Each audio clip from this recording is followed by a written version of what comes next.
There's no medical exam, and Ethos makes the whole online process fast and easy.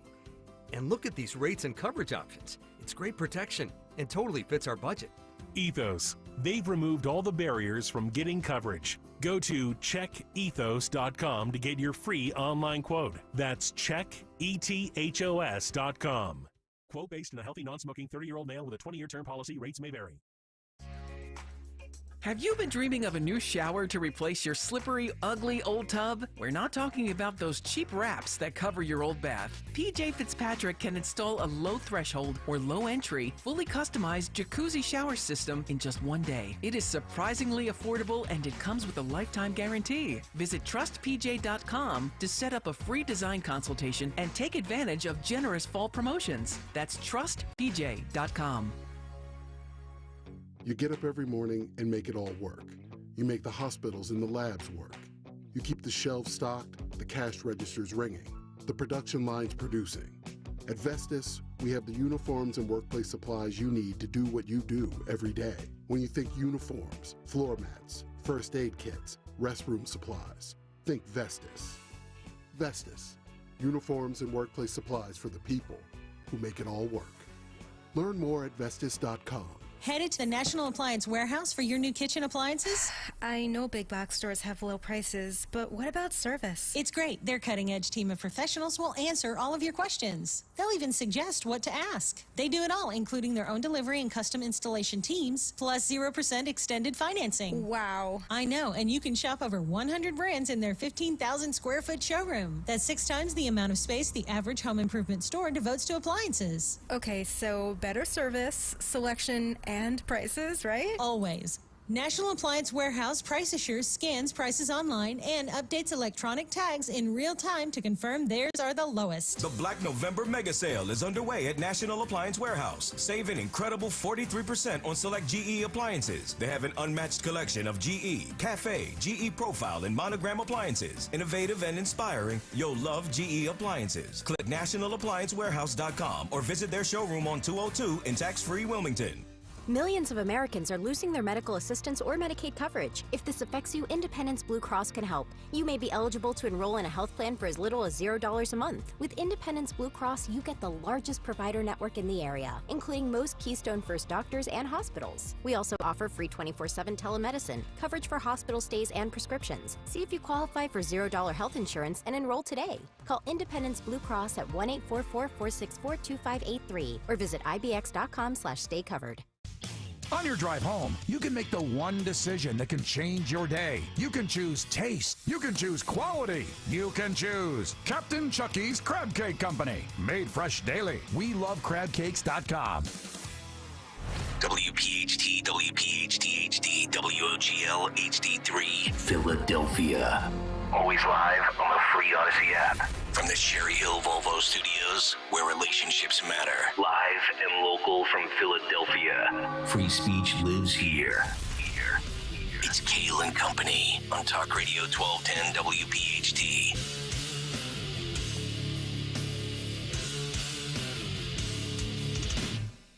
And away we go, live on this Thursday, November 2nd.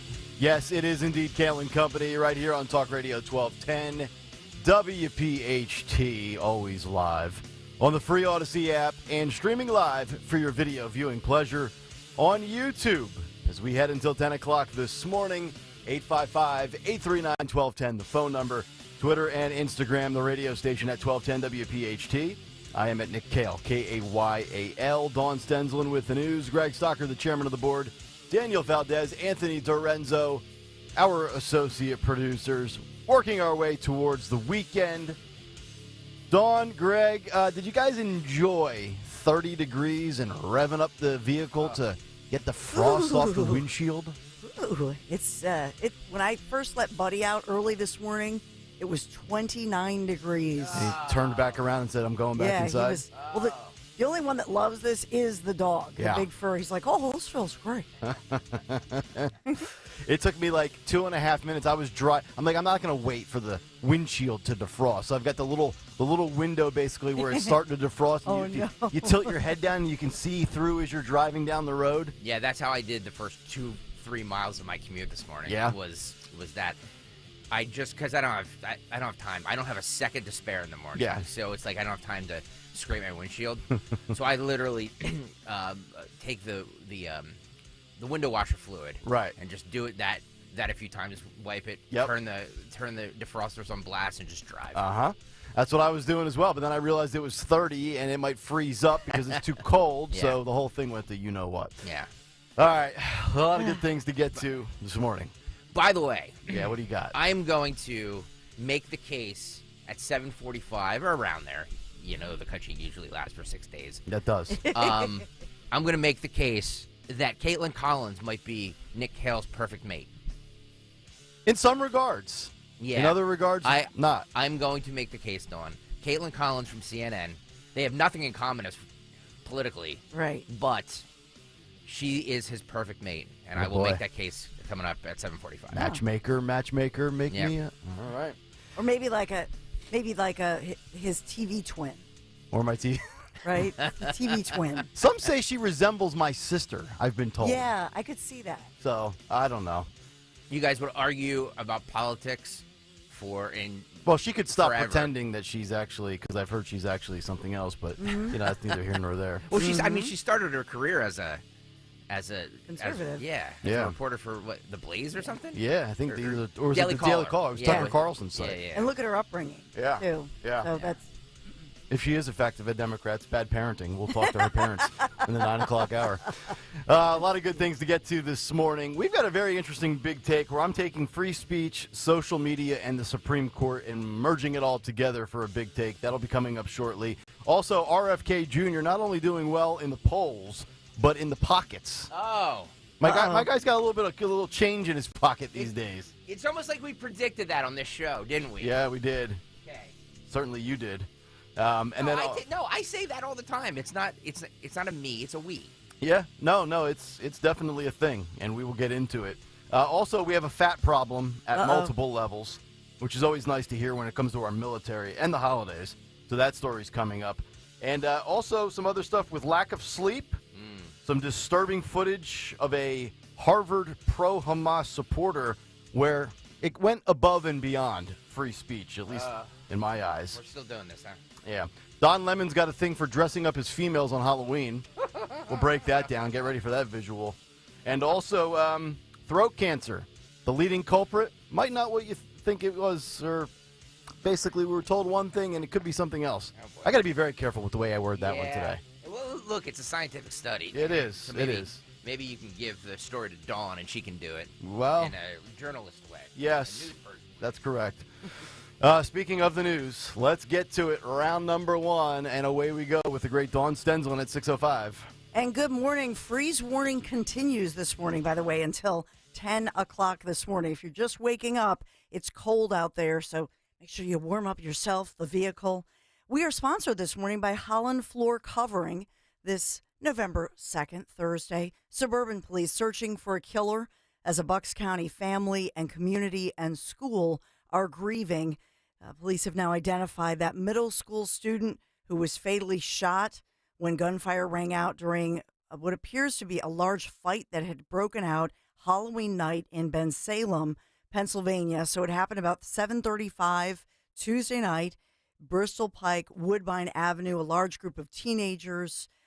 Obviously, there had been, trick-or-treaters out there. It looked like a party turned into somebody got into an argument. And in all of this, ultimately, the 14-year-old who was shot in the chest, pronounced dead at Jefferson Tarsdale Hospital, has been identified as Peter Romano. He was a student at Snyder Middle School, so the superintendent, school officials speaking out. They're offering grief counselors to all of the children at the middle school. And this is police still look into this, searching for the gunman who apparently shot from a vehicle, according to police, more than a dozen shots.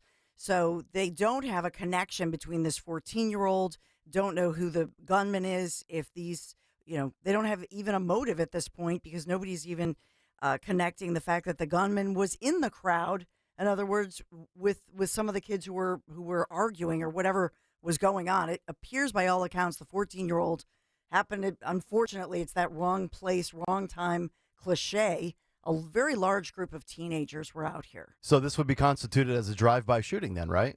I would say so, Nick. Which we don't really hear that phrase too much anymore. But that's true. Yeah, nowadays people just don't care. They just walk right up to you and shoot you at point-blank range. I know. Yeah. That's so true. We have a 17-year-old and 19-year-old also shot. They are recovering. One of them still hospitalized after surgery. And as well, police trying to question the 17 and 19-year-old. Is it possible that one of those two teens, are they the target? So it's an active investigation as we continue, to cover the news this morning. We also have an unbelievable story with a mom and her teenage daughter shot in West Philadelphia after just opening their front door, Cobbs Creek. 7 o'clock last night, 5700 block of Spruce Street. Police say the mom and 16-year-old were inside their house, standing in the foyer area, and a man comes to the door, and I guess they were peeking through the door and said no. Apparently, he had just gone to the wrong house. That's what police are saying. Oh, my God. Gets mad that it's the wrong house and decides he's gonna spray them with gunfire, essentially shooting through the door and into the vestibule kind of foyer area there. You can't make this stuff up. Right? All right. So by all accounts with police, 5 shots fired and hit the doorway. Both victims, mom was shot in her hip. Her 16-year-old daughter suffering a gunshot wound to the leg. So they were rushed to the hospital, and they will, recover after some time, surgeries. But these are not life-threatening injuries, according to police. Obviously, they're searching for that suspect, that shooter, who fled on a bicycle. And actually, I should update this. They did arrest a person of interest, as they're not identifying that individual at this time, but they may have the guy. So we've got that going on. Also, we have new video as Philadelphia Correctional Center is under fire, if you will, after close scrutiny, after those 2 inmates managed to escape the facility. This was last May.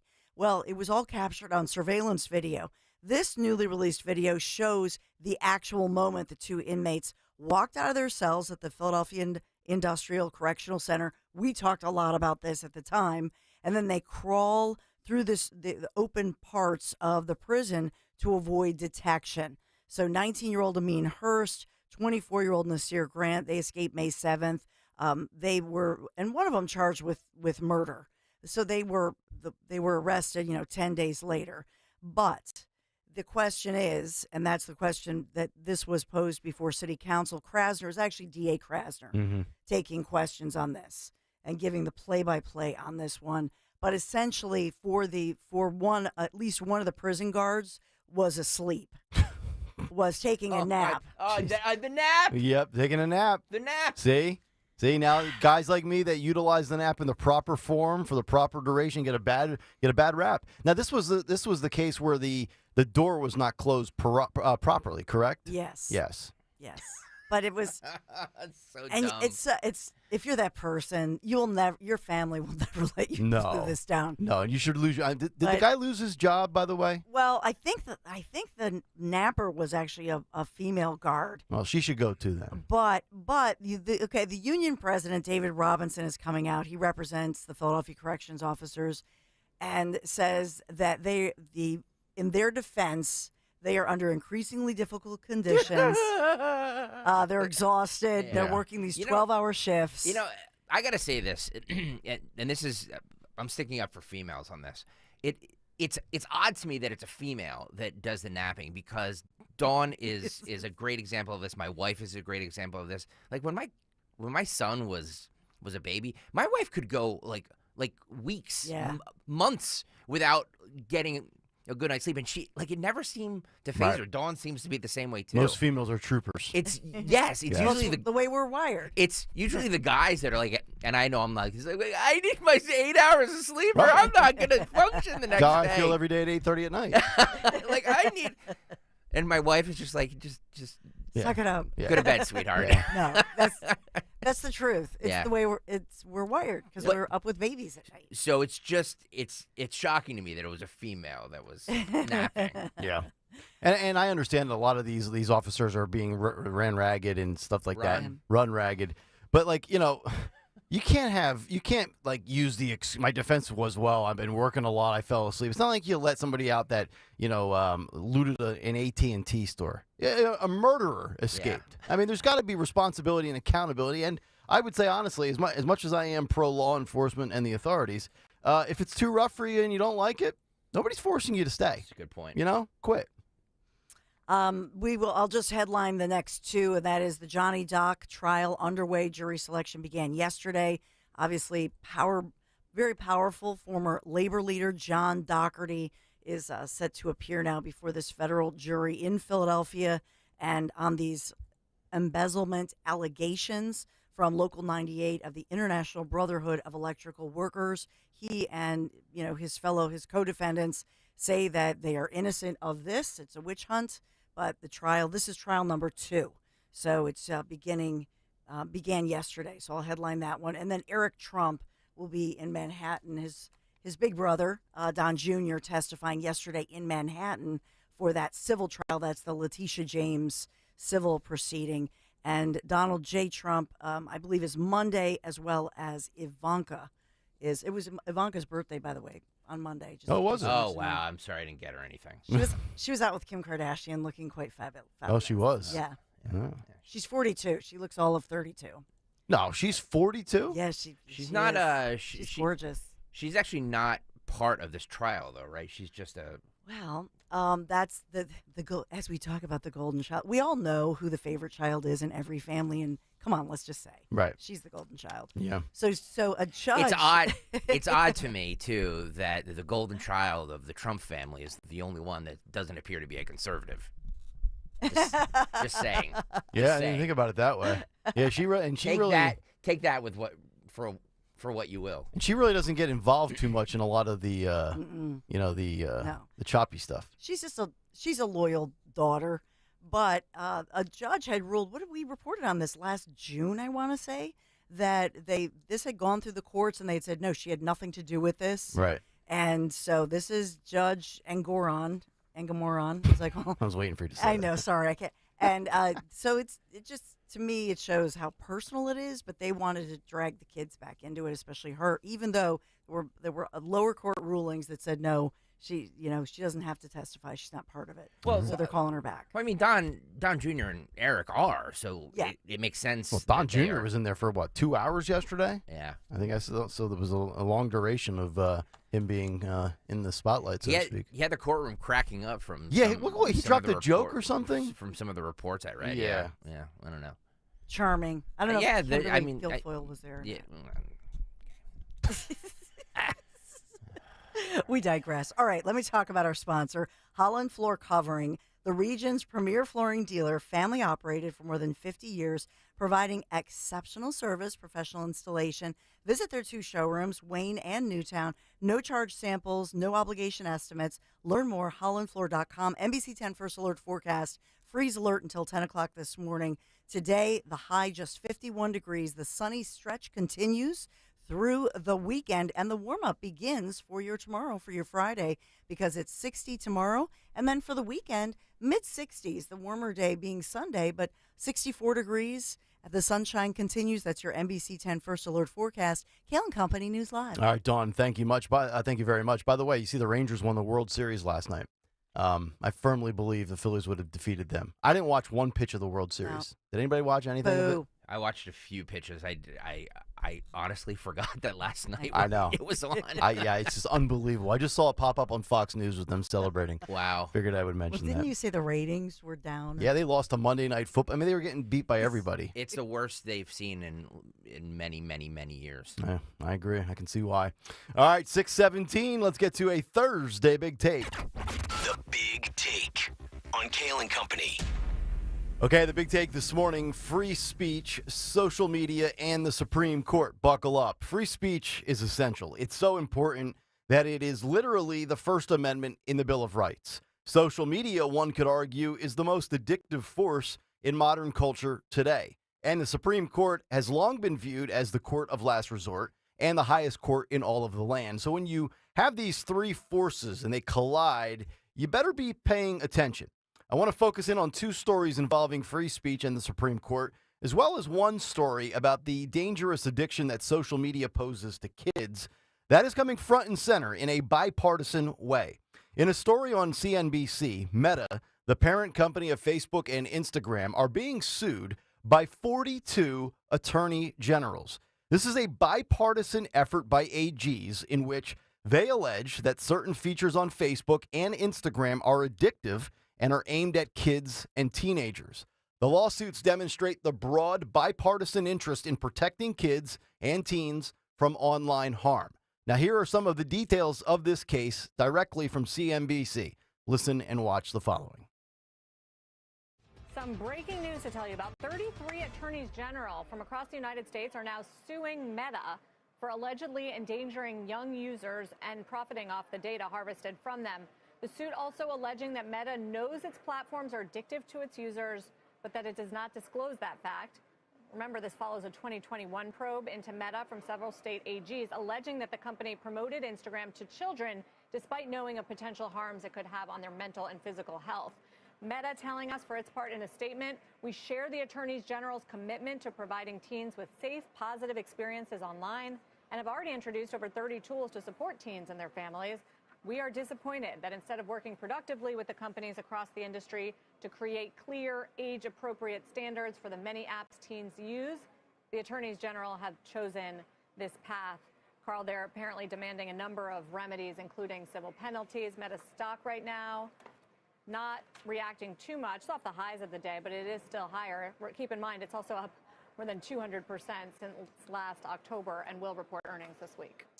That audio and video courtesy of CNBC. So Meta designed its Facebook and Instagram products to keep young users on them for longer and repeatedly coming back, the attorney generals allege. Now, I personally believe that these AGs are absolutely correct in the way in which these social media giants manipulate the youth of today. Not only with rigged algorithms, but also the science behind it, where the brain craves the need to go back to the social media app and see the reaction that they received or did not receive to a single post. Meta is facing a legitimate legal challenge when you consider the amount of support that this has garnered from people of various political backgrounds. I don't believe this is merely Republicans want to ban this in fear of indoctrination. I also don't believe this is progressives wanting to ban this in fear of different viewpoints. I think for the overwhelming majority of parents, regardless of political ideologies, if you have a child who is on social media and you care even slightly about your kid and you're remotely involved in their daily lives, this does concern you. Now, Meta is facing a federal lawsuit that encompasses 33 states as one lump suit in the Northern District of California, while 9 additional attorney generals, for a total of 42, are filing separately. That according to a name that we are all familiar with here on this show, which is Letitia James, the AG of New York. Tennessee Attorney General Jonathan Skrmetti said, quote, "We have polarization, the likes of which we have not seen since the Civil War." Colorado AG Phil Weiser said, quote, "This is not a case that we know is going to be decided very quickly, but it's of the utmost importance. That's why we are using the resources we are and putting it atop a national agenda," end quote. So what is Meta being accused of? Well, according to the federal complaint, Meta made their app addictive through the design of its algorithms, its copious amounts of alerts, notifications, and the so-called infinite scroll-through platform feeds. The lawsuit also claims that it negatively impacts teens' mental health through social comparison or promoting body dysmorphia, which seems like something a lot of kids would do because they're seeking out likes and reposts or using those photo filters to alter the way they actually look. And as you'd expect, Meta is denying these effects, and AGs are saying around the country, you cannot credibly plead ignorance with this one. So who is to blame for this? Is it the social media giants or perhaps the parents? Or is it both? I think it's both, and here's why. Parents realized the impact of social media on their kids' lives during the pandemic when they were confined to doing nothing but endless scrolling and swiping when they were supposed to be learning virtually from home. Now, good parenting can limit some, if not a lot of this, but this is also on Meta as well as every other big tech company, and here's why. Quote, Meta's own internal research documents show that it did have an awareness that its products harm young users. Indeed, internal studies that Meta commissioned and kept private until they were leaked by a whistleblower and publicly reported reveal that Meta has known for years about these serious harms associated with young users and their time spent on its platforms. Heck, I'm aware of it myself. It's hard for me to stay off of Twitter, especially with my job requiring me to be plugged in and dialed in to all the developing stories of the day. So what is the solution? A complete ban for minors? Probably not. Access at a certain age? I'm for that. Good parenting? I think we should all be for that. Or time limits per day? Sounds plausible to me. But this court case is worth following for sure. The other legal battle to follow beyond Biden v. Missouri is the Supreme Court wading into the social media free speech firestorm and how it could change the internet forever. Think about that for a second. Free speech and the internet, it's a part of our lives every single day. And according to The Hill, the Supreme Court of the United States will hear an array of legal arguments this week and moving forward involving social media's free speech wars this term for the Supreme Court, with a series of dicey cases that could reshape how public officials and U.S. government agencies operate online.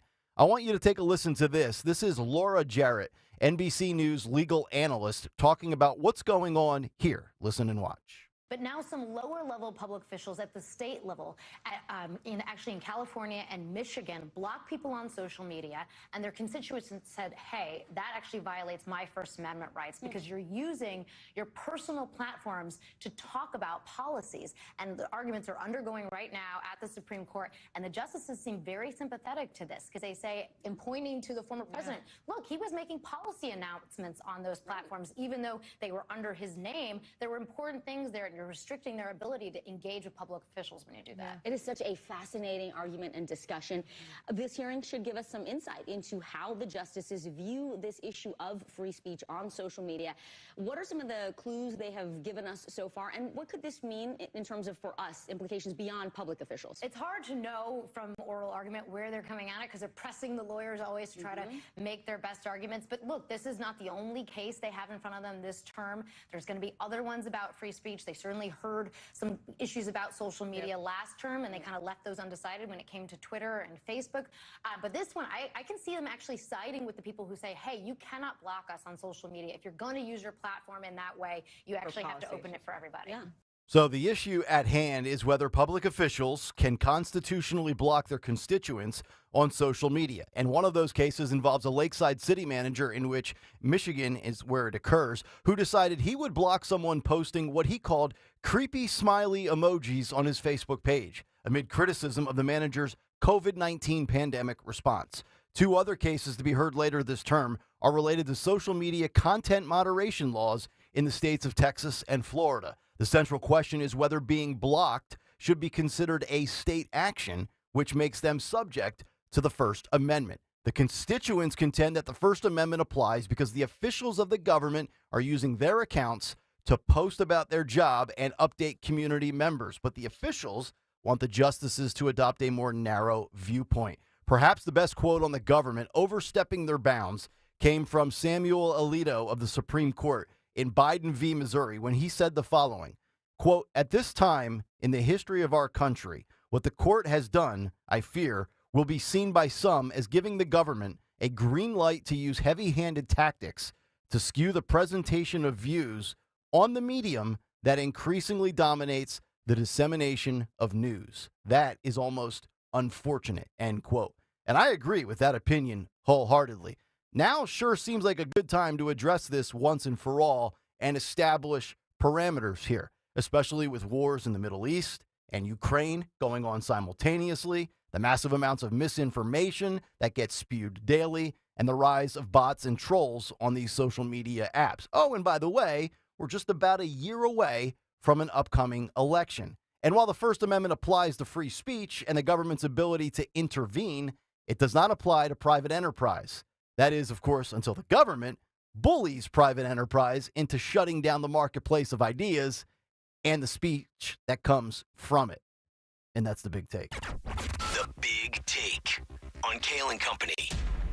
All right, big take this morning. If you want to jump in, thoughts and reactions, always welcomed. 855-839-1210 on social media at 1210WPHT. And, of course, you can be a part of the Kayal and Company comment community on YouTube. Just go to youtube.com/@1210WPHT and hit the like and subscribe buttons. We'll come back, get some thoughts on that. Also, RFK Jr., he's polling strong. He's impacting Donald Trump. And, by the way, Kennedy, he's got a lot of donors, and the money's starting to pile up. We'll get into that as we continue. Kayal and Company, Nick, Dawn, and Greg, Thursday morning on Talk Radio 1210 WPHT. Start the NFL week off right tonight. The Tennessee Titans at Pittsburgh Steelers.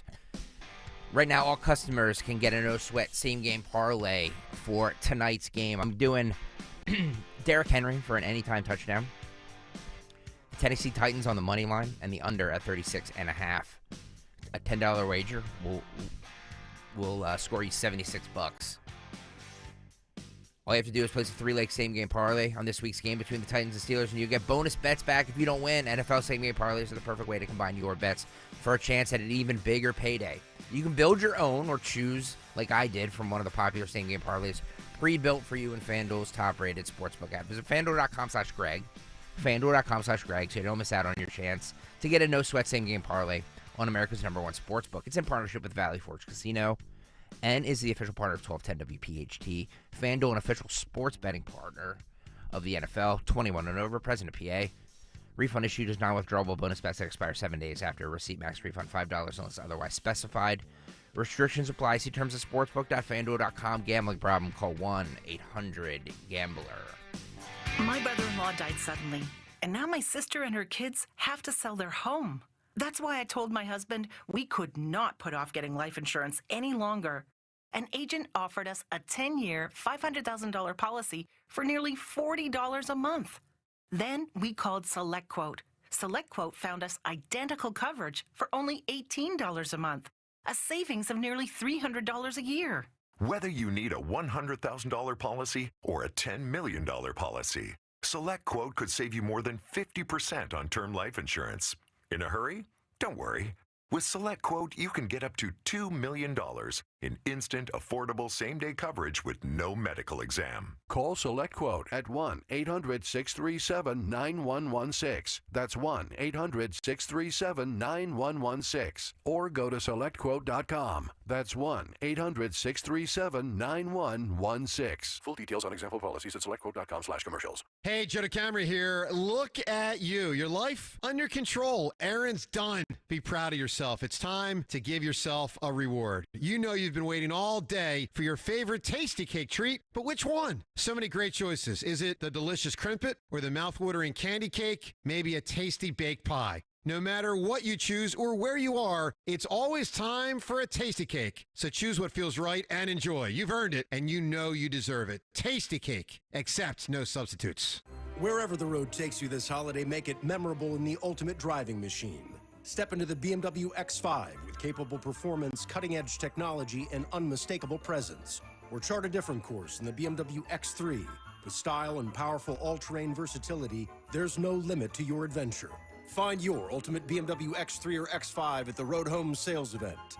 BMW, the ultimate driving machine. Lease a 2023 BMW X3 for $589 per month. Visit BMWCenters.com today. Designers, excavators, engineers, architects, listen up. What are you doing? We're working here. If you want to save time, effort, and money on your next underground utility project, start using Pennsylvania One Call System's Coordinate PA application. Coordinate PA is the next generation of utility coordination that allows you to easily transfer and manage your complex projects from start to finish, all the way from the designer to the excavator. Be prepared for your next underground utility project with Coordinate PA. Makes sense. Visit PA1call.org to learn more. This is Larry Steinhaus of Investor Schooling. I am so proud to announce the continuing success of our students at Investor Schooling. You already know that at Investor Schooling, we teach real estate investing and stock options. Did you also know that we teach things about tax savings, estate planning, and business coaching as well? We teach things about money I bet you never knew. At Investor Schooling, we teach from the perspective of true experience. If you want to see what our students think about Investor Schooling, please check out the over 160 5-star Google reviews. To find out more about how you can change your financial life, go to investorschooling.com or call 866-424-2829. That's 866-424-2829, and you can attend a complimentary class this Thursday at 7 p.m. Attend that class and see for yourself what investor schooling is all about. Go to investorschooling.com or call 866-424-2829. That's 866-424-2829. We can't wait to see you this Thursday. Hi, it's Rich Zioli. I'm joined here today by my friend, the co-president and CEO of Cooper University Healthcare, the one and only Dr. Anthony Mazzarelli. Dr. Maz and I are here to tell you about our buddy, Dr. Mike Veneria. Not only is he my dentist, he's my family's dentist as well. And not sure if you knew this, he's Dr. Maz's dentist too. That's right, Rich. Dr. Mike Veneria is and has been my dentist also. And doctors choosing doctors, that can be quite a selective process. And not only do I go to him, but for years, my sister and my niece and my nephew, the whole family goes. Well, it's no secret. We're all delighted by the care that Dr. Mike Veneria and his award-winning team provide, and you need to check him out. Whether you're looking for pediatric, general, cosmetic, implant dentistry, you don't need to look any further. Dr. Veneria's office does everything. Dr. Veneria's office also exceeds all CDC guidelines and has always maintained the strictest infection control, like their centralized UV sterilization of airflow, which is incredibly important to me. Locations are right over the bridge in Cinnaminson and Woodbury. Your perfect smile's waiting. Call 856-786-2020 or visit veneriadental.com. Tune in to Crash Proof Retirement Show, Saturdays at 11 a.m. to hear Phil Cannella and Joanne Small. The Crash Proof Retirement Show, Saturday mornings at 11 on Talk Radio 1210. Chronic pain, cancer, fatigue. Find out about the benefits of medical hydration therapy on Health Watch with Dr. Molly Fantasia every Sunday morning at 8 on Talk Radio 1210 WPHT. Lose weight and feel great with NJ Diet. NJ Diet uses DNA and blood work to help you lose weight and keep it off. Tune into the radio show Sunday at 2 or visit njdiet.com.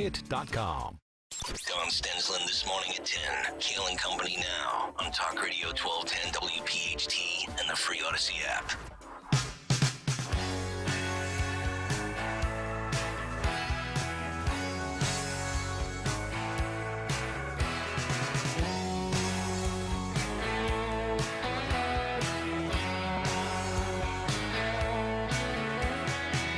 We get suddenly both know it. We don't talk too much about it. 6:35, Kayal and Company, as we continue live on this frigid, cold Thursday morning. Nick, Dawn, and Greg, Talk Radio 1210, WPHT. Very interesting timing for a lot of these court cases when it comes to free speech, the First Amendment, what's going on in Texas, Florida, Michigan, everything I kind of highlighted there in the big take.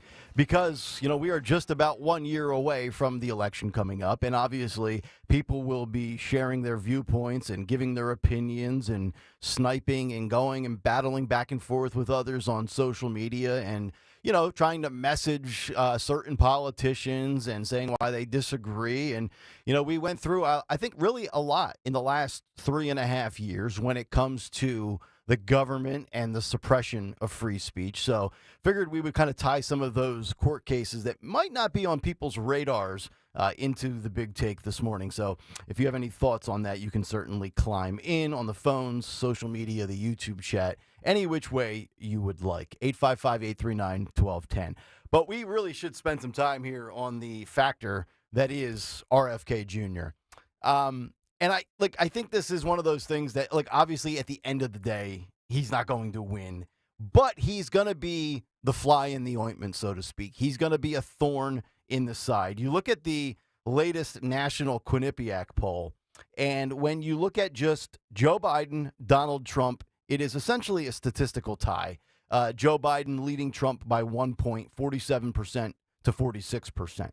But then when you throw in RFK Jr., it gives Biden a little bit more breathing room, so to speak. It gives Joe Biden a 39% advantage over Trump at 36%. So it gives him a bump from 1 point to 3 points because RFK Jr. in the latest Quinnipiac poll is polling at 22%.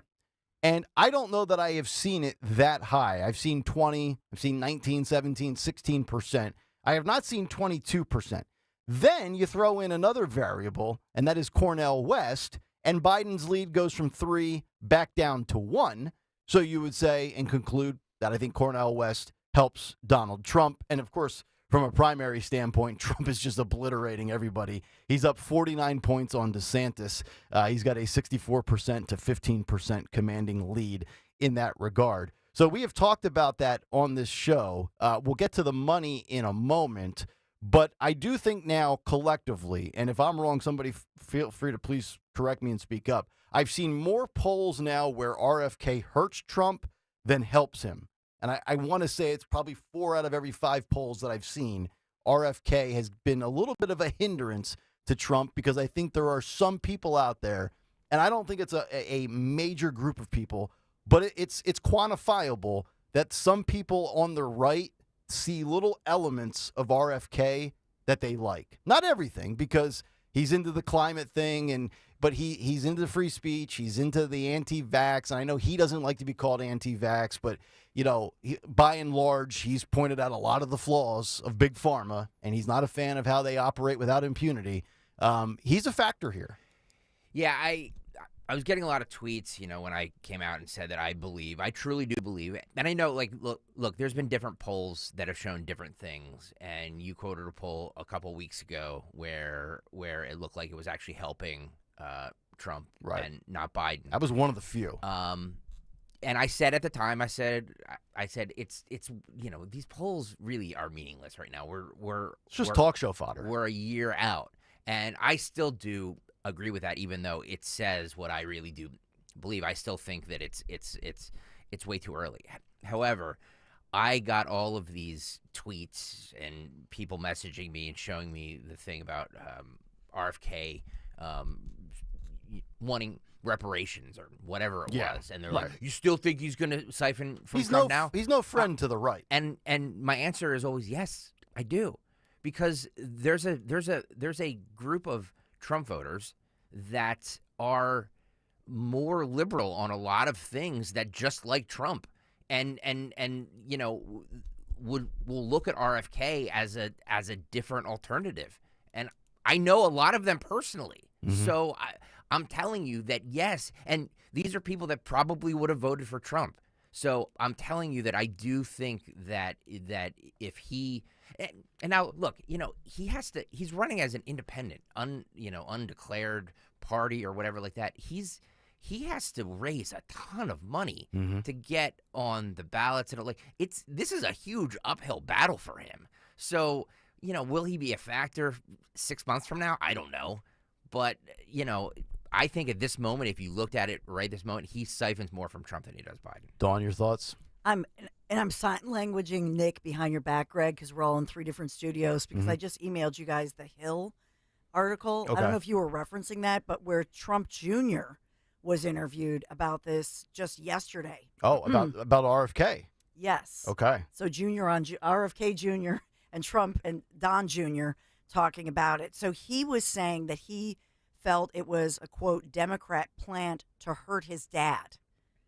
That's what Don Jr. said just last night. Look to NBC. I can't dismiss that, and I don't think it takes. You don't have to be a rocket scientist to figure this out. The Dems do not want RFK Jr. around. We know that he was denied Secret Service protection, so you kind of scorn him, right? You say, hey, you're not welcomed in this party. You're not like the rest of the family history and the lineage of being a Democrat. So you force his hand to become an independent. And we know that Democrats are diabolical. As bad as their policies are, they're not stupid people. They know what the agenda is, and they know how to manipulate it. So you get him into the independent camp, and maybe you arrived at the conclusion very early on in this process, whenever that might have been, that he would siphon away votes from Trump. I can't rule that out. I think that's a valid point right there. But doesn't the money, because you have another story there, doesn't the money suggest that it's Republican donors who are... He's getting both. Okay. So a Politico analysis, and if you want to read this story, I got this from the Daily Mail, but they're citing excerpts from Politico. RFK Jr. getting more donations from Republicans than Democrats, but mixed polling still raises questions of whether he will hurt Trump or Biden more in a 2024 rematch. But a Politico analysis found that $2 million of Kennedy's large donor dollar donations through September 30th came from supporters who previously gave money to Republicans. So $2 million from former supporters of Republicans, while $1.4 million came from those who previously contributed to Democrats. Another $5.1 million came from small dollar donations, individuals who have given less than $200 and thus don't have to be tracked by the Federal Election Commission. In total, Kennedy raised $6.6 million, the bulk of his funds, from Americans who didn't give money in the 2016 or 2020 cycles through Act Blue, which is the Democratic donor portal, or Win Red, the Republican one. So I think it's smart that you're looking at where the money is going. Always follow the money, right? Right? Well, and that's tangible. That's something that we can point to and say that's real. That is, those are everyday Americans or business people, business owners, and especially the fact that you're saying that they were not activated previously and now they are. I think all of that is significant. The fact that they're donating to him because maybe they want an alternative kind of candidate. Mm-hmm. I'll try to find the sound on Don Jr. if you want it. He went on to say that he did go on to say, because I guess DeSantis, Florida Governor DeSantis, who's a candidate, obviously, said that he thinks RFK Jr. hurts Trump and Republicans. Right. But then the Don Jr. Thing on NBC last night, where he was saying that he hopes that once people look at his voting record, he's very liberal. Yeah. And he's not just a liberal. He goes on and on. But Well, let me ask you guys this, because I hate anecdotal things where it's like you pick one thing and say, see, this is how everything is going to be. Right. But let's just take a for instance. Somebody like Aaron Rodgers. If there was no RFK Jr. in the race, do you think he's a Biden voter? No. I don't think he's a Biden voter, but I also don't think Aaron Rodgers is a true conservative. I think there's elements of Aaron Rodgers that lean right. I'm not asking about his political But you're affiliation. saying Aaron Rodgers would go for an RFK Jr.? I'm saying... Well, he's endorsed him already.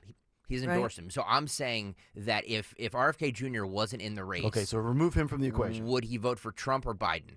I believe Aaron Rodgers would vote for Trump. Yeah. Take Joe Rogan. I agree. If there was no RFK Jr. in the race, is Joe Rogan voting for Trump or Biden? He's already said he'd vote for Trump over Biden. Mm-hmm. So I know it's two people. It's not a majority. It's not a scientific poll. I'm just telling you that from the people I see who are supporting RFK Jr. are the ones who would support Trump. In a Trump-Biden matchup, they would support Trump. I've given you the example in my family where Kristen's uncle, crazy Uncle Jim, is part Bernie Sanders, part Alex Jones. He's got conspiracy theories on one end. He's Bernie Sanders on the redistribution of wealth on the other end. But he was a Trump voter in 2016, did not vote in 2020. And I haven't talked to him specifically about this yet, but I do believe that he would vote for RFK Jr. because he loves free speech. He's almost 70 years old now. He did not get the COVID vaccine, but he is also into he drives a Toyota Prius hybrid. So he's got fringe on both sides to him where he's so left and so right that, as we said, it kind of wraps back around and touches each other. That's him for sure. How many of those people out there exist? I don't know. Mike Carr on the YouTube chat writes, a lot of Trump supporters just hate politicians. They're not necessarily conservative. These are the ones who could easily flip to RFK. I agree, but I would also tell you guys that those are the people that won Trump the election. Mm-hmm. So you think these then in turn could be the ones that cost him the election? If it comes to a three-person race, yes, I do. Okay. I really believe that. And to Don Jr.'s point about him being a Democrat plant, well, the Democrats don't really want Cornel West in there because Cornel West siphons off votes from Biden. There's no overlap there. There's no Trump supporters that are supporting Cornel West. Trust me. Right.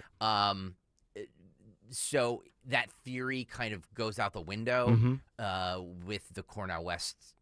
Well, and so why do we think that Cornel West is not welcomed and RFK Jr. is not welcomed? Is it because both of them won't fall in line in stride to a T with what the progressives and the Squad Dems agenda is? Because we know you say what you want about Joe Biden, but if he is remotely still with it mentally, he's not on board with some of the stuff that are in his policies.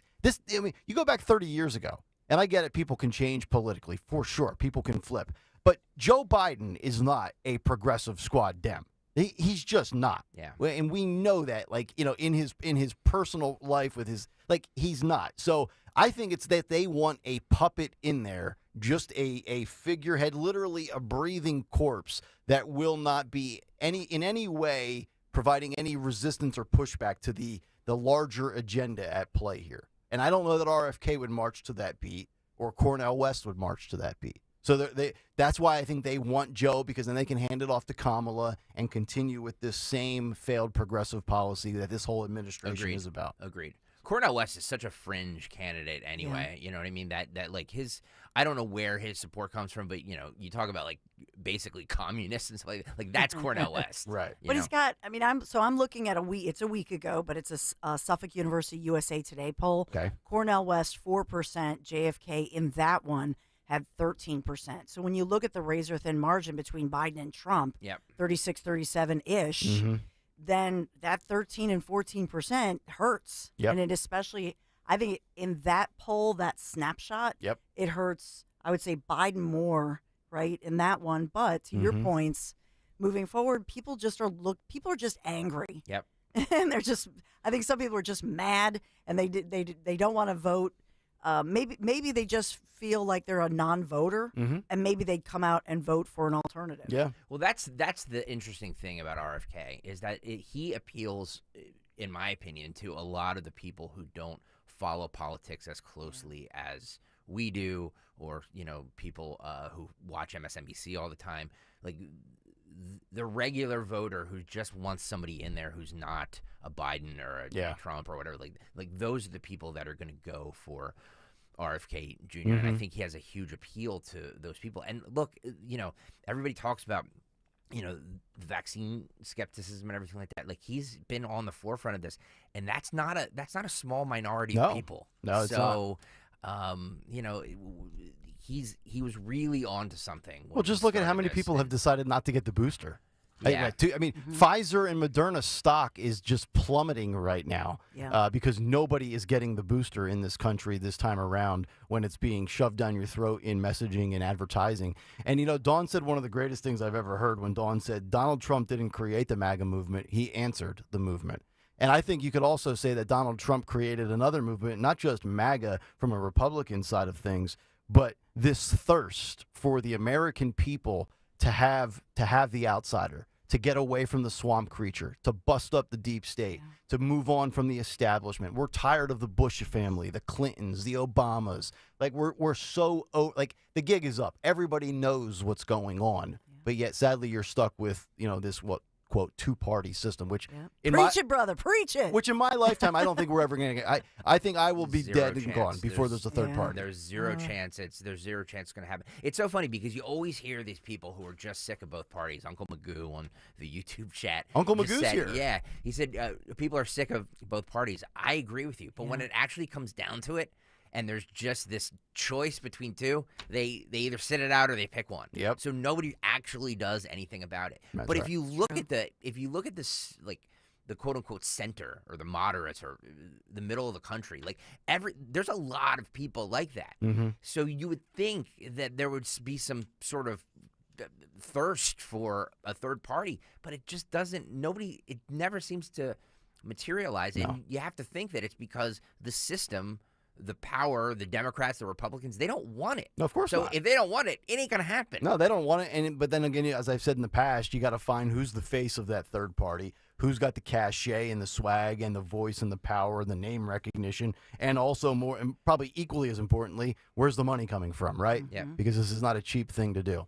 855-839-1210. And then lastly, on the polling front, RFK, the money, and all that, we have said on this show, and we've actually confirmed, this will actually confirm a poll and a study that we brought up in July. The 2024 presidential race, according to poll.q.edu, this is a Quinnipiac poll as well, but it's kind of more of a statement, so to speak, that the presidential race stays static in the face of major events. That, according to Quinnipiac in their national poll, they say the following. Following a month marked by a war breaking out between Israel and Hamas, global tensions ratcheting up, a mass shooting, and a former president in court for a civil fraud trial, Both the 2024 presidential primary races for each party and the general election race show little change, according to this poll. And I think this just confirms what we talked about in a poll and a study that we discussed in July, that from a PR nightmare, from a drama standpoint, from a controversy standpoint, all of this falls on deaf ears with the American public. You know, other than the Trump numbers going up on the Republican primary side of things every time he gets indicted, by and large, Americans are immune, I think, to all of the ridiculous, salacious stuff that's going on, from Trump's impeachment or from Trump's indictments to Joe Biden and, you know, business dealings and checks and his connection to his son Hunter. You know, you think about all of the stuff, right? All of the content, all of the points of discussion that we have elaborated on for months on this show, and it really, by and large, hasn't moved that much. Yes, Trump's made a little move against Biden. Trump has extended against other people in the primary field. But here's my question, and I want people to think about this for a second. If, in fact, that is true, that basically everything stays status quo in the face of all of the adversity that's out there, is that a good or a bad thing? Because it makes me think there's one of two things at play here. Either people are checked out, they don't care, or they're just flat out uneducated and don't know what's actually going on. Like, I think most people on the left, they get their news from Facebook and Yahoo on their phone. They are oblivious to what Joe Biden and Hunter Biden are actually being accused of doing by James Comer and the House Oversight Committee. So it's either you're uneducated and you're checked out, or you just don't take the bait. Maybe there's just people out there that, unlike us as talk show hosts, look at all of this as, you know, fodder for conversation. Maybe those people out there just say, you know what, I don't care about the drama. I don't care about indictments or impeachments. Here's what I know. Here's what the economy was. Here's what the economy is, so forth. Whether that's in favor of Trump or not in favor of Trump. But I think there's just some people out there that they tune out the garbage and they just look at the quantifiable, measurable elements that impact their daily lives. Crime, the border, inflation, gas prices, so forth and so on. That's the majority of people. Yeah, I think on both sides, unless you are really in the weeds on both sides with all of these stories. Yes. Regardless of who you vote for and who's been accused of doing what behind the scenes. Agreed. All right. 855-839-1210, the number. We'll kick off hour number 2. Dawn's got some news on the way. And when it comes to the left and Halloween, Don Lemon, Anthony Blinken, we've got some conversations to be had. We'll do that as we kick off hour 2 after Dawn's news. It's Kayal and Company, Talk Radio 1210 WPHT. We all hear the radio ads about the IRS. They tell you to be afraid, to be scared, and they try to frighten you into calling. I'm not here to do that. Tax Relief Advocates is different. TRA is here to tell you that if you owe money to the IRS, whether it's $5,000, $50,000, or $500,000, we have a solution. It doesn't matter if you're sitting in your car, at work, or with your kids. No matter where you are, call now. 800-575-6986. Don't lose hope. TRA can eliminate or reduce what you owe to the IRS. There is zero risk to you. If we can't reduce your tax debt, then you pay nothing. Our passion is taxes and helping individuals fix their IRS problems. We have a 5-star rating on Google and Yelp and an A+ with the Better Business Bureau. You don't need to be afraid of the IRS any longer. End your tax nightmare today by visiting us online at TRA.com or call 800-575-6986. That's 800-575-6986.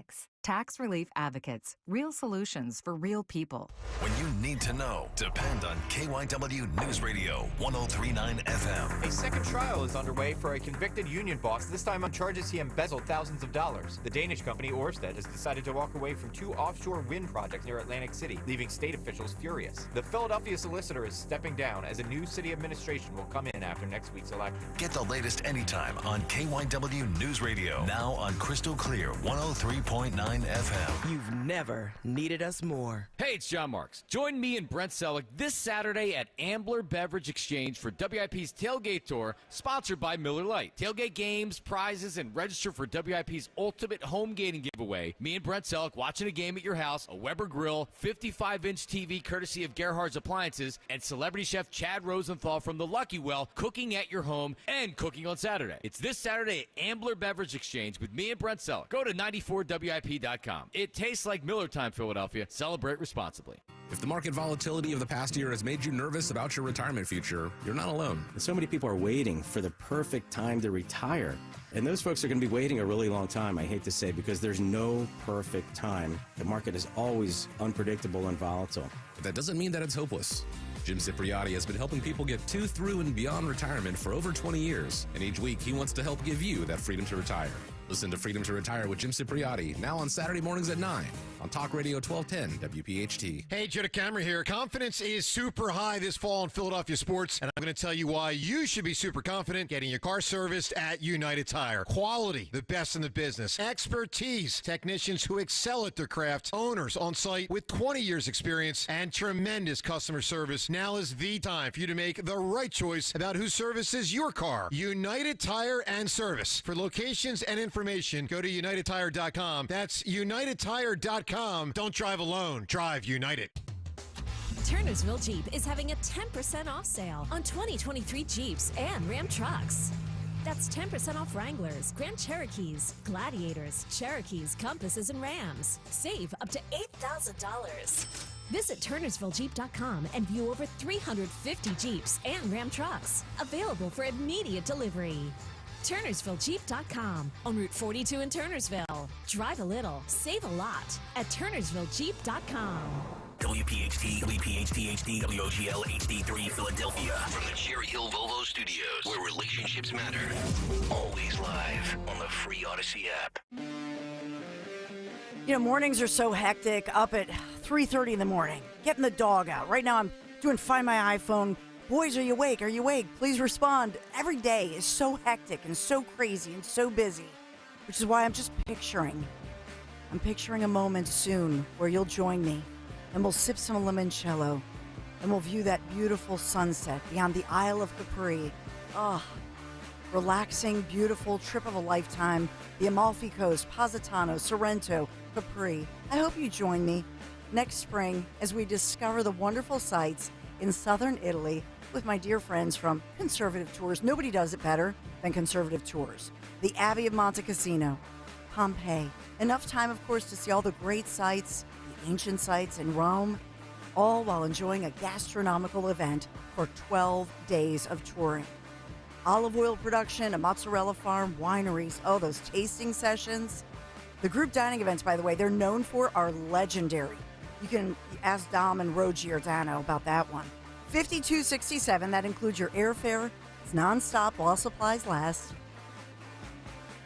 You can go to conservativetours.com. Scroll down, you'll see my picture. Yes, my husband, Larry, Menti, Lair Bear. You can call him Lair Bears. We tour together. I giggle. The boys, Michael and David, obviously. So it's our family trip of a lifetime. But you can also call toll-free 888-733-9494, conservativetours.com. And by the way, we're also going to find out why so many Italians take their vacations in Puglia, because it's a best-kept secret. It's where the locals go. Puglia, charming villages, unparalleled cuisine, the best food you've ever tasted in your life. So unspoiled and authentically Italian. Conservativetours.com. Let's do this together. Next spring, Southern Italy. Conservativetours.com. Tell them Dawn sent you. Talk Radio 1210 WPHT. And on the free Odyssey app.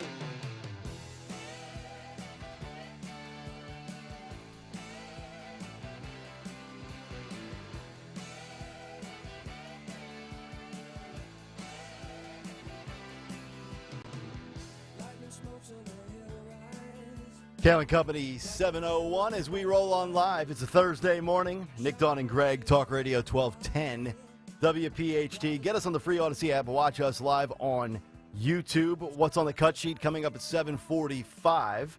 Apparently, Stalker is going to try to fix me up with Caitlin Collins from CNN. He's got a reason why, and I think I know where he's going, but we'll get to that a little bit later. Also, after Dawn's news this morning, one of Caitlin Collins' former co-workers and partners has a very interesting tradition that he has started on Halloween when it comes to dressing up. We'll get to that story, and also a couple of crazy stories in the world of just how how insane the left is when it comes to the woke mind virus. God, I hate even using that word anymore. DeSantis killed that word. He did. He ruined my enjoyment of that word because I used to love to use that word, and he just butchered it. Mustard. Well, hold on. He didn't butcher that yet. Mustard. Yeah. It's been a while since we've used that. By the way, I get random tweets that aren't even in response to anything I say. People will just tweet me out of the blue one word. Do you think mustard? Let me ask you guys a question. Do you think if we printed mustard T-shirts, people would buy them? Yes. Yeah, I love it. Yes. If I was somehow at the, yeah. I was at the high school football game, and just different events, and people just walk by me and go, "Mustard!" Just crack up. It's so Mustard. funny. Yeah, and then we got the remake. Mustard. Mustard. Put a little mustard on your boots.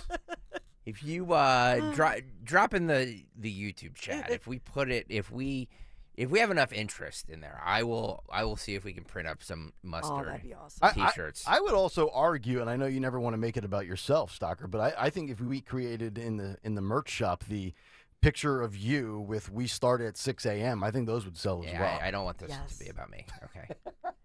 I try really hard. I just don't. I give you credit for that. You stay out of that stuff. Mustard shirts. Let me see. Oh wow, it's 100% yes right now. But the only thing is we couldn't even use DeSantis' image on that because it would probably be like against the law or whatever to sell a T-shirt with his face on it without permission, I would assume. Yeah, no, it would just say the word. Just the word mustard. And then Kayal and Company, morning 6 to 10. I don't know. I would be fine with that. You could show a Lucchese cowboy boot with a mustard spilled on the boot. It's something like that. I don't know. I'd love to know if those Lucchese boots and shoes, if the sales on those. Yeah. After he claimed that his boots. Well, were he claims they came right off the rack. I think the question is that would you buy a mustard T-shirt? I would wear one on this show. That's for sure. I know you would. No doubt about it.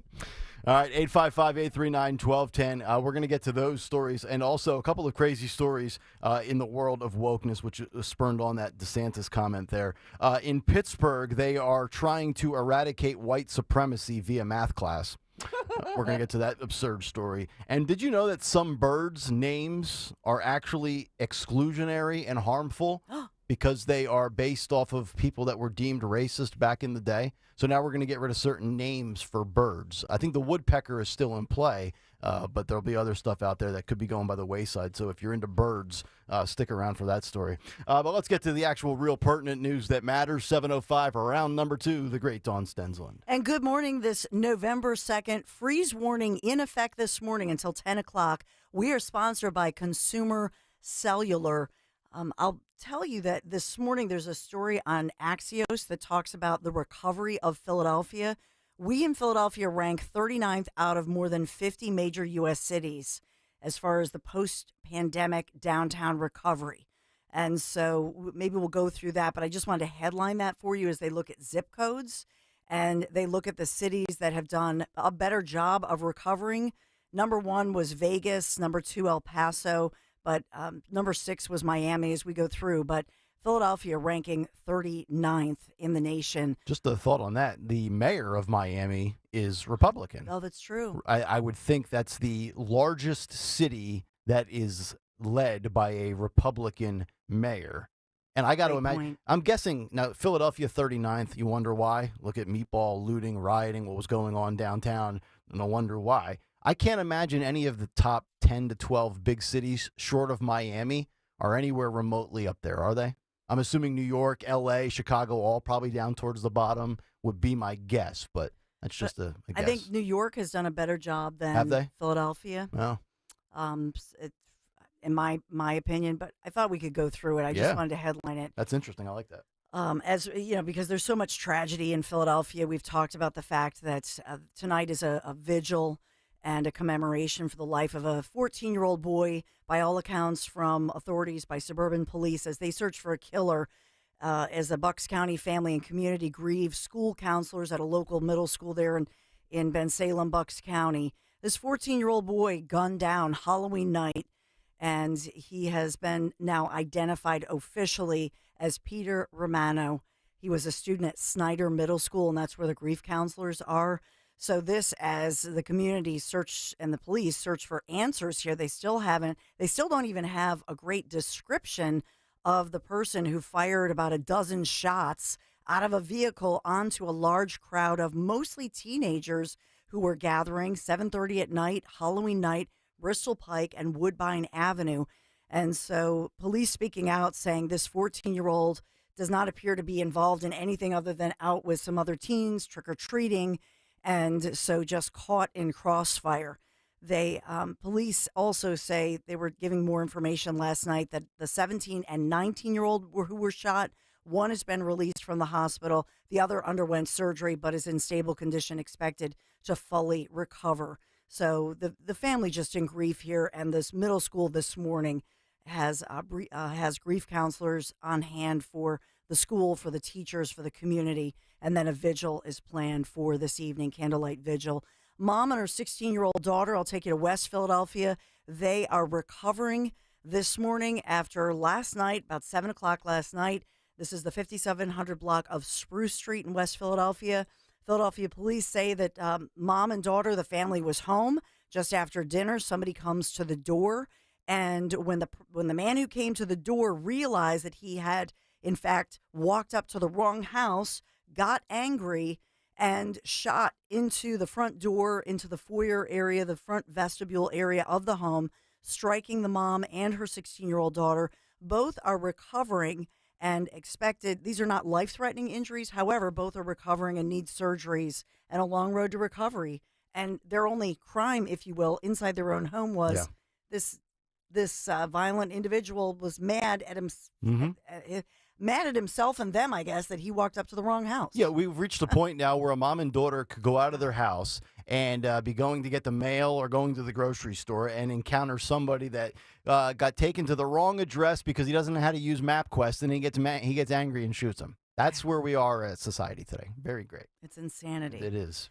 And making national news now, this story of this newly released prison video inside the jail where, in fact, two men escaped, one of them a convicted killer from a Philadelphia jail earlier this year that we had talked about. And now in City Council, DA Larry Krasner going through a play-by-play, if you will, showing, in fact, what the guards were doing when these two bad guys escaped from the prison. It took 10 days, to get them back into custody. But essentially the headlines internationally at this point, because you see the video play-by-play, is that there were institutional mistakes here, including a guard who fell fast asleep. And at one point, the guard is supposed to punch in the numbers because they have to, every so many hours, they have to do a head count. And so the guard puts in the number, but merely, doesn't physically do the count allegedly. Right. But you see everything on the video. Well, I tell you, between this and Cavalcante, man, the prison security, that makes people in the community feel good about it, don't they?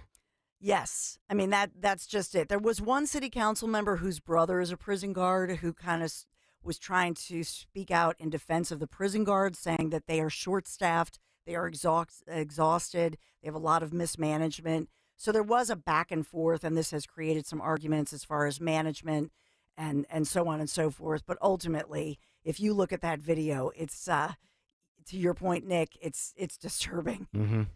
I mean, this is a prison where there are convicted murderers. Right, So, hardened felons. Yeah. We have the Johnny Doc trial underway, as I said. Jury selection started yesterday. Huge name in Philadelphia, John J. Doherty. And this is a federal trial here in front of a jury of his peers. That jury selection started yesterday. As I say, he is accused of embezzling more than $600,000 from Local 98 of the International Brotherhood of Electrical Workers. And Doherty, as well as his co-defendant, they're facing serious prison time if convicted, some 30 years behind bars. Doherty, obviously, pretty much a biggity big in Philadelphia. Everybody knows who he is, somebody who is a bigger-than-life personality. And he says that he never would have betrayed his 5,000-member union. He represented them well, and that, in fact, a lot of this money, he says in his defense, a lot of this money was spent on entertainment-type purposes and was not in any way to betray the Brotherhood, but rather to serve the IBEW. Wow. So that trial continues now, and he's had a lot of internal battles as far as paying his lawyers and that sort of thing. A jury in Illinois has ordered a Chicago-based country, Conagra Brands, to pay $7.1 million to a Pennsylvania woman who was badly injured. This was back in 2017 when a can of a commercial brand cooking spray ignited in a kitchen at her workplace and set her on fire, and she suffered serious injuries. My God. So this was a verdict in favor of Tammy Reese, and she's from Shippensburg, Pennsylvania. Yep. And so I don't know if you may have talked about this lawsuit at some point. It's been going on for quite some time, but the verdict is in, saying that this Swell cooking spray suddenly exploded into a fireball, and they're saying that she deserves more than $7 million. I'm all for that. So she was trying to use the spray like into like a skillet or a pan or something, and it just Yes. Wow. And she suffered deep burns in her, especially in her head, Yeah. face, arms, a lot of scar tissue. Yeah. The company says that when used properly, their cooking spray bans are perfectly fine, and so they're debating whether or not they'll contest this very large verdict. I remember a handful of years ago, this has to be close to a decade now. I'm not sure if you remember the name Hannah Storm, female sports anchor for a long time. She was trying to ignite her grill, and it blew up in her face, and she had to get like facial reconstruction and plastic surgery. Like, cooking can be dangerous sometimes. Wasn't she though? And the reason I remember her name is because I do this, where if the igniter button doesn't work, I'll just take a match and and my husband always goes, "Oh, you want to be like Hannah?" And, Yeah, be careful. but I think that's what she was doing. Yeah, I think so. We have all been there before. Yeah. I just saw this. Bobby Knight, legendary college basketball coach, one of the most legendary of all times, died at the age of 83. And so a lot of tributes going viral. Greatest quote he's ever given, Dawn. He said, "When I die, I want to be buried face down so my critics can kiss my ASS." I love that. In fact, I'm actually going to put that in my will as well. Yeah, but he was a great coach. Three-time national champ, and the movie Hoosiers, wasn't that the name of the movie, right? That's correct. Anyway, so Bobby Knight, 83 years young, and his family, out on social media thanking everybody for all their love for him. We are sponsored this morning by Consumer Cellular, offering unlimited talk and text on every plan starting at $20 a month. Stay connected in rain, sleet, and snow with their premium nationwide 5G coverage. No contract, free activation. Visit consumercellular.com. Switch today. Well, we don't have rain, sleet, or snow today. I guess that's the good news. But we do have freezing weather. So the freeze warning continues in the NBC 10 first alert forecast this morning. We're out of it by about 10:30, 11-ish. The warm-up begins, but it's only warming up to 51 degrees. Oh, great. So it's still chilly today, but the warm-up truly begins tomorrow. 60 and sunny for your Friday. And then for the weekend, we're into the mid-60s, especially by Sunday. It looks like a sunny stretch through Sunday with 64-ish degrees on Sunday. So at least the warm-up will happen for this weekend. This is Kayal and Company News Live. Just in time for the Eagles-Cowboys, Sunday at 4:25. Thank you very much, Dawn. By the way, Anthony Torenzo just sent me this tweet from our buddy Sean Farage. I didn't even think about this because I was so checked out on baseball once the Phillies were eliminated. With the Texas Rangers winning the World Series last night, apparently they are the only team in Major League Baseball that doesn't celebrate Pride Night in the month of June. And this comes also after, if you recall, in the summer where the Dodgers had that group in there that were mocking and ridiculing nuns. So and if you believe in all of that stuff, the Dodgers with the anti-nun stuff and the Rangers, the one of what I guess there's 30 teams in Major League Baseball, the only one that doesn't celebrate Pride Night. Not sure that it really matters, although they just seem to get hot at the right time. But kind of an interesting assessment from our buddy Sean Farage. It is. And whether or not you believe that it's God blessing them or something like that, but I actually think it's more the distraction. I think so often, what's her name? I always say it wrong. Megan Rapinoe. Yeah, her. I think part of it is, think about what Coach Nick Sirianni just said, right, about Kenny Gainwell. That, like, don't get distracted. Stay focused. Right. I think a lot of this stuff, you got to wear a rainbow. You got to wear this. I think it's all a distraction to any team, and you want the team to just have unity and focus on the game. Right. 855-839-1210. We will come back. Wait till you see what Don Lemon dressed up for Halloween. And Anthony Blinken, this administration, I think, continues to be completely tone deaf. Wait till you see what he dressed his son up for Halloween. We'll get to that when we continue. It's Kayal and Company live here on this Thursday morning. Talk Radio 1210 WPHT. Want to know how to get the same cell coverage for up to half the cost? Well, instead of spending a fortune building and maintaining their own cell phone towers, Consumer Cellular just pays to use the same towers as the largest carriers and passes the savings on to you. Pretty smart, huh? Consumer Cellular. When freedom calls, we're here to answer. Call us at 1-888-FREEDOM. Half the cost savings based on cost of Consumer Cellular single-line 5GB data plan with unlimited talk and text compared to lowest cost single-line postpaid unlimited talk, text, and data plan offered by T-Mobile and Verizon May 2023. Jesse Kelly here. Do you feel protected? My personal protection plan is owning gold. The Oxford Gold Group helps you buy gold to have on hand or convert it into your 401k. If things get weird, I have gold on hand. I like that. You can buy coins or convert part of your 401k with the Oxford Gold Group. It's easy and safe. 833-995-GOLD. That's 833-995-GOLD. 833-995-GOLD. Do you feel like you're going through life clouded by doubt? Talk to California Psychics. Our trusted and accurate psychics are available 24/7, and we guarantee if it's not life-changing, it's free. Download the app or connect with us at CaliforniaPsychics.com.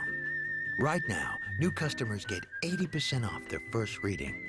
Experience the joy of certainty. California Psychics. You get up every morning and make it all work. You make the hospitals and the labs work. You keep the shelves stocked, the cash registers ringing, the production lines producing. At Vestas, we have the uniforms and workplace supplies you need to do what you do every day. When you think uniforms, floor mats, first aid kits, restroom supplies, think Vestas. Vestas, uniforms and workplace supplies for the people who make it all work. Learn more at Vestas.com. With a lump in your throat and a pounding chest, you utter, "Will you marry me?"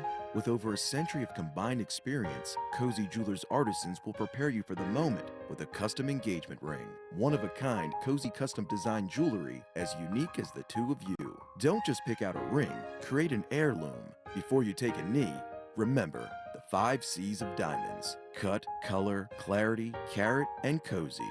Visit COZZIJewelers.com. I thought I was going to have to go through a hip replacement or some painful, unsuccessful surgery or be crippled the rest of my life. Electrical engineer Dan Vogler had awful arthritic pain in his hips. Pain that not only affected him physically, but also emotionally. And it spilled over even to his relationships. I was almost mean. If you're in pain and other people don't sympathize with it, you're lashing out at the wrong people. But then Dan found QC Kinetics. With the latest advances in regenerative medicine, non-surgical treatments with lasting relief. I felt immediate relief. I mean, within half a day, much of the inflammation and pain was down. And today, Dan says he's totally pain-free, living the life he wants. At the end of the 4th treatment, I felt pretty much healed and enthused and was raving about QC Kinetics. I can recommend them highly to anyone. Call QC Kinetics now for your free consultation. Call QC Kinetics, 215-999-3000. That's 215-999-3000. 215-999-3000.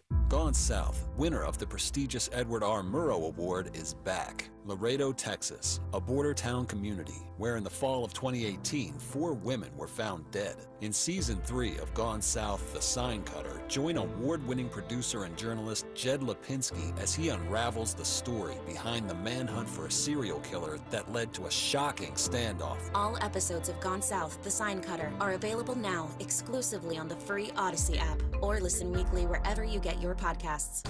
Hi, this is Dom Giordano. Rescue Natural Supplements' unprecedented Black Friday sale is back again this year. The savings are bigger and better than ever. Right now, they're slashing prices on all supplements with discounts ranging from 50 to an incredible 80% off the total cost. Rescue has a wide array of products to address your health needs, including immunity, cholesterol support, heart health, and natural energy enhancers. It's 50% off omega-3s, probiotics, and so much more. And one more thing, this Rescue Black Friday sale will run the entire month of November. So shop today at res-q.com, res-q.com, or call a Rescue product consultant, 800-26-ALIVE, 800-262-5483. Again, all Rescue supplements are 50 to 80% off during the entire month of November. So why wait? Start shopping at res-q.com today or call 800-26-ALIVE.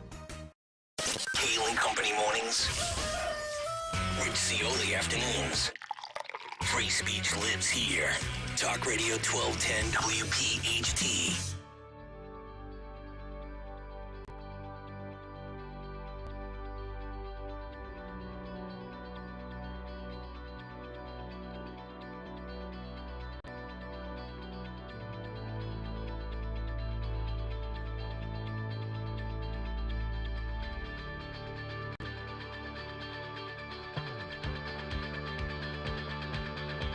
What's on the cut sheet? Well, you're going to find out in just over 20 minutes as we continue. Kayal and Company rolling on this Thursday morning. Nick, Dawn, and Greg. Talk Radio 1210 WPHT 855-839-1210 if you want to climb in. So Halloween has come and gone. 3 weeks from today, I believe, is Thanksgiving. It's going to be here before you know it. Yesterday, it was going viral on social media, the video of a bunch of kids that dressed up one of their buddies as Joe Biden trick-or-treating. And the kids were dressed as Secret Service agents going around neighborhoods, and they had this guy dressed up as Joe Biden in a suit looking all presidential. He had a mask in the hair. It looked just like Joe Biden, and he just kept falling everywhere he went.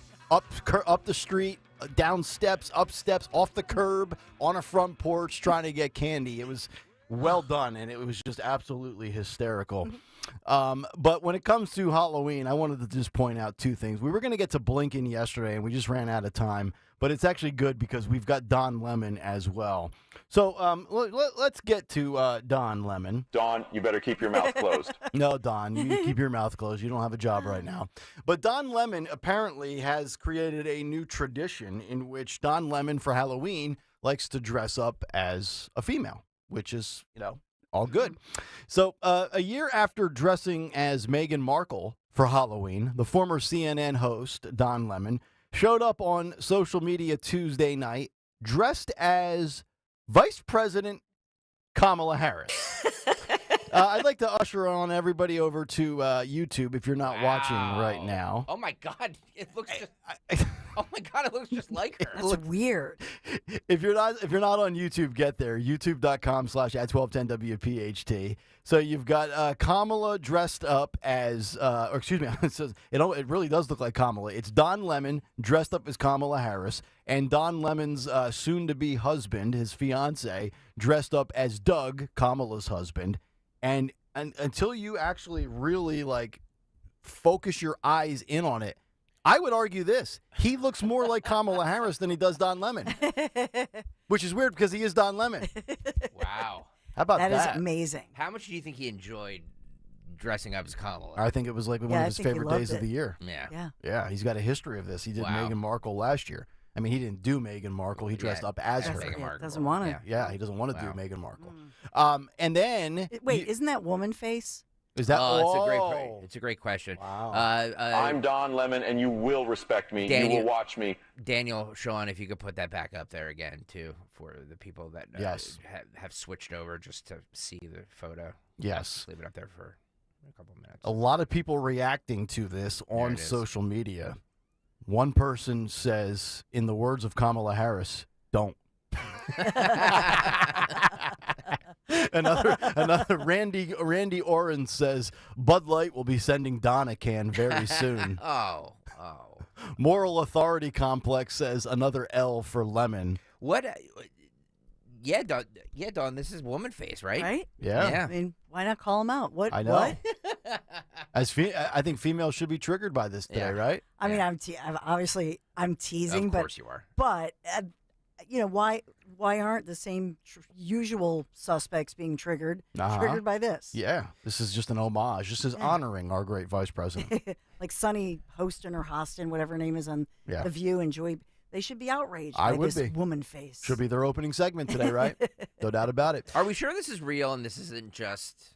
According to Outkick, this is Don Lemon dressed up as Kamala Harris, and his I guess he's been engaged now to a man named Tim for 4 years, and people are wondering why Don's slow playing this and dragging him along. Oh. You know, if you did this to a female for 4 years, she'd be mad, right? When are we gonna officially tie the knot? Daniel, 4 years. Daniel said it was on his Instagram. It's on his Instagram. So it's official. It's official. Yeah, if it's on his Instagram, it's Don Lemon's official, verified, I'm assuming, Instagram. Yeah. And then we've talked about this administration and their stances and just how tone deaf they can be. Remember, they decided to unfreeze money for Iran on September 11th. Like, I mean, seriously, you couldn't have waited until September 12th. So we've known now for a while that the latest polling shows that Americans are supporting the financial funding at a lower rate for Ukraine than they have ever done before. Like, I think more Americans now, I think it's in the 40%, only 40+% support the funding to Zelensky. So what does our Secretary of State, Antony Blinken, decide to dress his 4-year-old son up as? Oh, no. Volodymyr Zelensky, the president of Ukraine. Oh, my God. Go back to YouTube, or if you're there, stay there, because we will post up the video now of his 4-year-old son dressed in Zelensky garb. As you see, Zelensky, Jill Biden, I believe that is Blinken's wife. How do we know that's Zelensky? Like, because he's wearing the green camo. Okay, all right. Yeah, and apparently that was the post that was posted, and he wore the dark green sweatshirt. He has a box of M&Ms bearing the presidential seal, and he also is wearing the Ukraine blue and yellow flag on the, I guess that would be right the middle of the sweatshirt if you want to winch your eyes and see it. It's funny because, you know, my son is around this age, and he was like so excited about what he could be for Halloween. You're telling me that they asked his parents asked him what he wanted to be for Halloween, and they said, and he said Zelensky. Your kid chose Spider-Man, right? Yes. Yeah. So that's the difference right there between the Blinkens and the Stalkers. One go Tobey Maguire Spider-Man. The other guy goes, let's dress him up like the guy that keeps getting handed blank check after blank check. Now, it is worth noting, and I don't want to bury this, that Blinken's ancestors, like Zelensky, according to the New York Post in this story, which is where I got this from with the Halloween party, they are Ukrainian Jews. So it's not like Blinken has, quote, no connection, so to speak. But even that being said, I don't know if I'm publicly and I'm the Secretary of State for an administration that can't get out of their own way, whether the little kid decided that or the dad decided that or mom decided that. I think after further review, you say, you know what?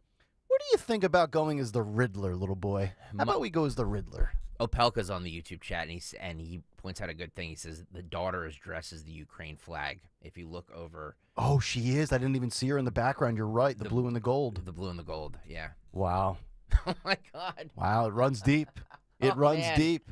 Man. So what would you okay, so let's ask maybe we can have a poll question. No. If you had a boy or a girl, would you rather dress your boy as Zelensky or your daughter as Kamala Harris? Poll question at YouTube. 855-839-1210 is the phone number. We will come back. The cut sheet's coming up in just about 15 minutes. But people have lost their ever-loving minds. I'm sorry, Old Man Dudley on the YouTube chat says Jill gave the Zelensky costume kid $24 billion in candy. in chocolate coins, gold coins. Any gold bars. Gold bar Bob, there you go. All right, we're back after this. Kayal and Company, Talk Radio, 1210 WPHT. Thursday Night Football tonight, Tennessee and Pittsburgh. How about this three-leg same-game parlay? Derrick Henry to score an anytime touchdown. The Tennessee Titans on the money line. and the under for total points scored at 36.5. Because right now, all customers can get a no-sweat same-game parlay for tonight's Thursday Night Football game against the Titans and the Steelers. And if you win, you'll get bonus bets back. Even if you don't win, you'll get bonus bets back. It's a great, great offer. NFL same-game parlays are the perfect way to combine your bets for a chance at an even bigger payday. You can build your own or choose from one of the popular same-game parlays pre-built for you in FanDuel's top-rated sportsbook app. Go to FanDuel.com/Greg. FanDuel.com/Greg. So you don't miss your chance to get a no-sweat same-game parlay on America's #1 sportsbook. It's in partnership with the Valley Forge Casino and is the official partner of 1210 WPHT. FanDuel, an official sports betting partner of the NFL. 21 and over, President PA.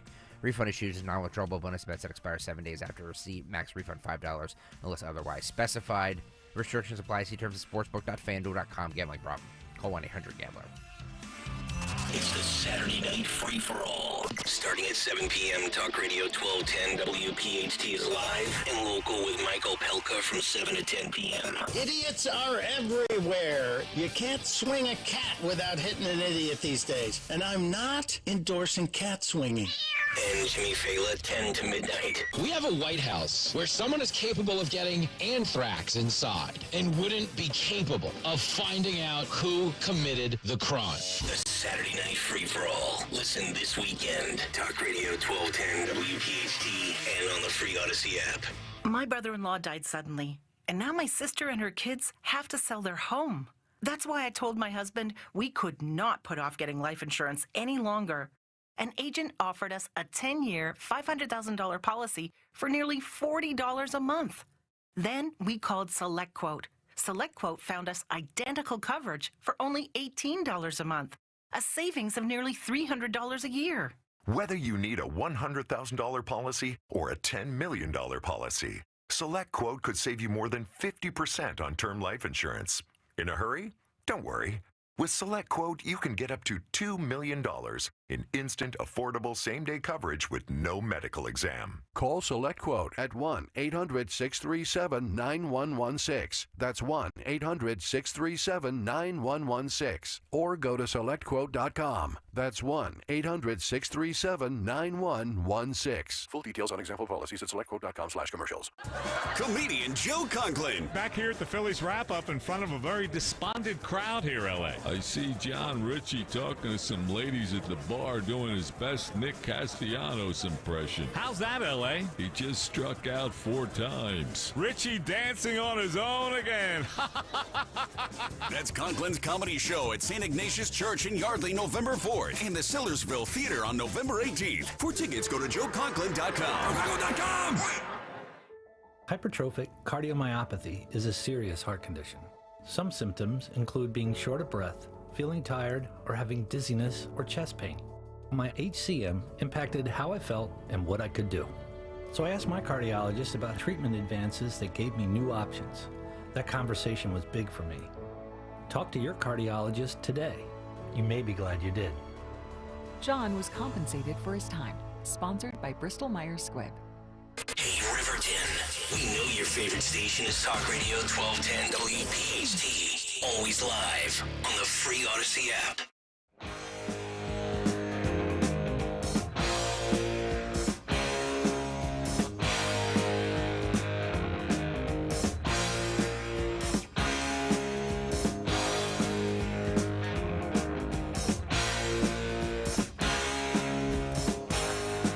$7:35, Kayal and Company.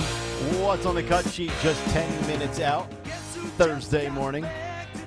Nick, Dawn, and Greg, 855-839-1210. On Twitter at 1210WPHT. Pennsylvania janitor Fetterman checks in on Twitter, and he sends us the following tweet. Funny, I bought scary teeth, tighty whities, a scarf, and a pipe, and I dressed my son as Hunter Biden for Halloween. Joe Bin. And Joe Bin. There you go. Nice work out of Janitor Fetterman on Twitter. Janitor Fetterman. That's hysterical. Although, what was the name of the guy that you mentioned earlier in the YouTube chat? Uncle Magoo. Uncle Magoo. Yeah. That might be my new favorite one. I love the creative names that a lot of these people come up with on Twitter, on Instagram, on YouTube. There's a lot of creative names. Yeah, very good. All right, a couple of stories in the world of woke absurdity before we get to the cut sheet, which is coming up at 7:45 this morning. And it's actually good timing that we're going to bring up this Pittsburgh public school story because we just spent a good portion of the 9 o'clock hour yesterday on the surge that we are seeing in the United States with homeschooling and how it's on the rise. And we gave you all the numbers, and then we kind of got into the conversation of whether or not homeschooling is the right move. You have other options, Catholic school, charter school, private school. We have the concept of vouchers and school choice. And we had a lot of phone calls, a lot of tweets yesterday in response to the three of us kind of chopping that conversation up. But this might actually be a story that if you were contemplating and you have the resources to do the homeschooling, you might want to. Because you never know, your kid could come home from school and say, hey, Mom, hey, Dad, we are now actually learning how to eradicate white supremacy in math class.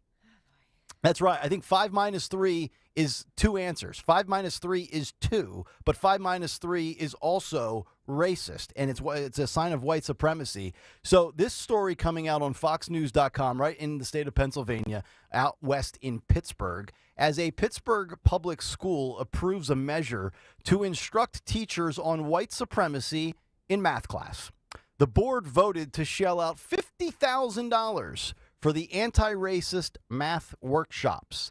That is at a public school, that is your tax dollars, where instead of learning the square root of 64 being 8, you're realizing that, white supremacy is a mathematical equation here. So the Pittsburgh Public School Board has voted to hire a consulting group. Gotta love the consultants, right? They might actually be worse than lawyers. I didn't think that was the case, but in many aspects of life, I do think consultants could be the lowest of the low. A group that will educate teachers on how to replace white supremacy culture practices in math instruction with methods that center on the, quote, wellness of students of color. On October 25th, the board approved the measure to give Quetzal Education Consulting $50,000 to dismantle racism because it's running amok in schools, and they will do that in math class. As reported by the Center Square, the consulting group states that its workshops teach anti-racist math and will help equip teachers with tools to identify, disrupt, and replace practices that perpetuate white supremacy. The move will provide the school with, quote, additional foundational knowledge of anti-racist math and tangible learning experiences that can be implemented with students. They go on to say, in the workshop, it will confront oppressive practices in math instruction with practices that center the wellness of students of color and to provide opportunities for math departments and the math teachers to grow their anti-racist math praxis collaboratively with instruction. The purpose of this series is to equip educators who have completed the Anti-Racist Math Workshop Series, Edition 1, because there's multiple editions apparently, to develop and learn and lead towards a more cohesive and aligned math instruction in classrooms, departments, and schools. Participants will learn how to train others in the topic of anti-racist math, as well as those who identify with issues of equity. There's that key word, but folks, pay attention. Equity in math spaces, the school tab added. Dawn, Greg, when I was in school and we were in math, all I ever wanted was one of those big Texas Instruments calculators. Remember those? Yes, they're expensive. They were very expensive. They were the high roller calculator, but if you had one, you felt like your chances of doing well in math class and your status amongst your fellow sixth graders was boosted. Now, fast forward to 2023, and we are trying to dismantle white supremacy via consultants who have created a workshop, have stolen $50,000 of taxpayer dollars, and have implied that somehow math is actually one of the roots of racism, specifically white supremacy. I don't know about you, but I'm actually going to start looking up during the next commercial break how much it will cost to homeschool my children. I can't imagine if my daughters came home from school and said that to me as I'm like zoned out doing whatever or making dinner or whatever it is. And I'm like, wait, Kristen, what did Olivia just say? White supremacy in math class? Hold on a second. I think these are the things. You know, it's really odd when we talk about schools. The left-wing ideologies that are running amok, they basically just throw a bunch of words onto any class or any subject to further push an agenda that, like I've been saying, I think the demand for it far outweighs the supply. You know, you hear words like diversity and equity and inclusion, and now we've got white supremacy in math class. I would like to actually really, honest to God, I would love to sit in that class and just observe and try to understand and process where these teachers are coming from the training that they've received at this apparently edition 1 of a workshop. So I'm looking up this Quetzal or Quetzal, Quetzal Education Consulting. Yeah. We are Black and brown women-led educational consulting firm, and the word woman is spelled WOMXN. Oh. Because they're Black, queer, right. indigenous women. Gotcha. So the X. Okay. Educational consulting firm with a national network of coming soon to Philadelphia, no doubt. No, there's no question. Right. Teachers, administrators, community organizers, and through innovative content and approaches, we support your anti-racist goals. In math class. Yeah, to disrupt oppression in classes like math. But it looks like coming soon to English class, too. Oh, okay. You know what I mean? It's not just math. If I was going to guess, if you told me that this was a how to eliminate white supremacy being taught in a curriculum at a school district, and I had to guess which subject within that parameter it was being taught, I would say either social studies, perhaps English, probably not science, although I'm waiting for the scientific study to come out that says you have it in your biology that you are a white supremacist and racist. I never would have thought it would have came via the math class, but here we are. But it's 2023. I shouldn't be shocked, right? I mean, yeah, and they're based in, I think they were based in Sacramento and based in California. Yeah, Big where shocker. all the craziness is based. Yeah. But to me, I mean, if somebody is, and I know that they say that they also, they embrace educators. But if the first thing you say is your skin color and your gender identity, etc., right, I would say, why isn't the first thing you say about your math skills or your proficiency? Right. Or do you know what I'm saying? Right. What are your degrees? That's how they define themselves. Can you imagine your child, maybe he has a C+ in whatever math class this is being taught, and he hasn't gotten to, or she hasn't gotten to the level that you as a parent want, and then you find out that this is being taught while your child or whatever is, maybe not at the level that you would like them to be in. Oh, I don't know the stuff that they're actually supposedly being taught in class.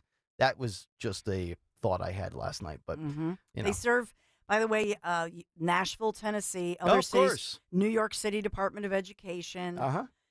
Pittsburgh is up there. I don't see Philadelphia yet. It will be. But a lot of school districts and a lot of cities across America. Yeah. And by the way, the fact that that's being taught in Nashville, trust me, that having lived there for 4.5 years, that doesn't come from people that were born and raised in Nashville. That comes from the transplants that have moved to Nashville from California, New York, or Pennsylvania. All right, 855-839-1210. I'll save this bird story for after the cut sheet. We are right on time, like we've been lately. How about that? 7:45 in 8 seconds. Let's get to round one. Yesterday we weren't. That's right. Well, we went deep with we had a good conversation going about something. Forget what it Probably was. The homeschooling. Homeschooling was later. It was a 9 o'clock hour yesterday. I forget what it was. There's always good conversations. Damn right. Let's get to what's on the cut sheet. What's on the cut sheet? What's on the cut sheet on this Thursday is brought to you by our good friends at Cherry Hill Volvo, where they have ample inventory of brand new and beautiful pre-owned Volvos. Enjoy the luxury experience you deserve because they always go the extra mile for their customers, because relationships matter at Cherry Hill Volvo. Check them out at Route 70 at Cherry Hill Volvo, where relationships matter. I want to have a conversation with you guys. I kind of think I know where Dawn's going to fall, but I'm just curious, Nick, and I think this is an interesting conversation. I don't know if you saw this. This made the rounds yesterday on social media and all kinds of stuff, but Fox Sports NBA analyst Chris Broussard is facing serious backlash online for asking if NBA superstar James Harden is the R word. Okay. Dawn, you know the R word I'm referring to, right? As in mentally slow. Yes. Right. For those that are offended by it. He said the word live on air. So I kind of went around the room yesterday when I was discussing this, and I was like, do I beep that word out? I say no, and I have firsthand knowledge of the word, having lived in that space, so to speak. And That's your sister-in-law. Correct. Dawn, I can elaborate. Dawn, what is your journalistic? I'm playing a clip. I'm not going to say the word. Should I play it or should I beep it out? I think you should play it because I think it's the context of when you use that word with who you use it that really should matter. And by the way, Chris Broussard, super woke. And I feel I'm going to defend somebody that's super woke that made a mistake that I don't think should be. So this happened on the First Things First show on Fox Sports 1, That's right? correct. They were discussing James Harden, Philadelphia 76er, former Philadelphia 76er, being traded from the Philadelphia 76ers to the Los Angeles Clippers. When the conversation shifted on how well Harden would fit into the Clippers, Broussard and host Nick Wright had disagreements, so they went back and forth with it, and then that's where this word came up. Dawn, you get the final say. Yes or no? Should I air the clip or not, or the word? I or would not? beep it. Yeah. Okay. Fine by me. I did. Okay. And it bugs me. It bugs me a lot because I get it. I know words change. Like what was acceptable in the 90s is not acceptable now. I don't know if it was ever acceptable, but words that we used in the 90s, in the 80s, whatever, is not acceptable now. But I don't know. He's 55 years old. Okay. This is a Fox Sports host or guest, Chris Broussard, talking about James Harden yesterday. Cut one, guys, go. They don't have to play as many minutes, and you don't need to put as much pressure on them to carry you. Now he can do it. I think all things ideally, he'll average about 17 points and 10 assists a game. That's impossible. Well, no, I mean he will be miserable. I don't think he's all. Look, he is an elite playmaker as well. He talked about going to Houston to be the old James Harden because he thought that's what they needed. They didn't have anybody else when he was talking what that he mess. wanted. But he's not going back to that. Okay. If he was, why would he ever say I want to go to the Clippers in the first place? Because they're the only he team knows he's going to be the third option. They're the only team that can pay him, and they're a desperate But organization. he's not going to be. You think he thinks he's going to play like he did in Houston? I think he's not going to get to play the way he wants, and he's going to mope, and it's not going to work well. Nick, I mean, shouldn't use that word, but sure. Developmentally disabled. Sure. To think that he is going to go to the Clippers where they have Kawhi Leonard as the number one option, Paul George is the number two, and still Russell Westbrook there, and think that he's going to shoot 25 times a night. Listen, I didn't know what you were going to say today. I'm shocked. This is not going to work. Let me apologize for using that word. I have my first cousin. Some producers in his ear. He died a month or two ago. He was developmentally disabled, so I didn't mean to use that word. Of course, I don't. I apologize to the audience and everyone. That's very kind of you. I don't think anyone would kill you for it. Well, that's clearly not the case. He's being destroyed by it for it. Now, Chris Broussard is super woke. And Nick Wright, who he's debating with there, that guy with the long hair, the white guy, he is also super left-wing. But this is a classic case of where woke is going to eat woke because the left now is coming for somebody that identifies in their own category, so to speak, of all the left-wing mumbo-jumbo. And let's be honest, as guys in a sports setting, in a locker room setting, playing video games. Dude, I'm gonna be the first to admit. Yeah, I use the word all the time. Yes, and I've used that so many times when I was younger, and I've probably used it a few times in select spots as an adult at 18 plus years old. But when I started dating Kristen at 18 and I met her family, I met her sister who has Down syndrome. And they have, obviously, I think it's either one too many chromosomes or one less. But either way, there is the retarding of the development of where they need to be from a mental and cognitive standpoint. And I remember after a couple of years, I had the conversation over drinks or whatever with her parents and her, and not Laura, who has Down syndrome, but her sister. And I'm like, are you guys bothered by if somebody uses that word in everyday life? And they said no. They said, I would be offended if you pointed at my daughter and said she's a R. Yeah. Like that. Of course. But in the context of busting chops and making fun of each other, they weren't offended by it.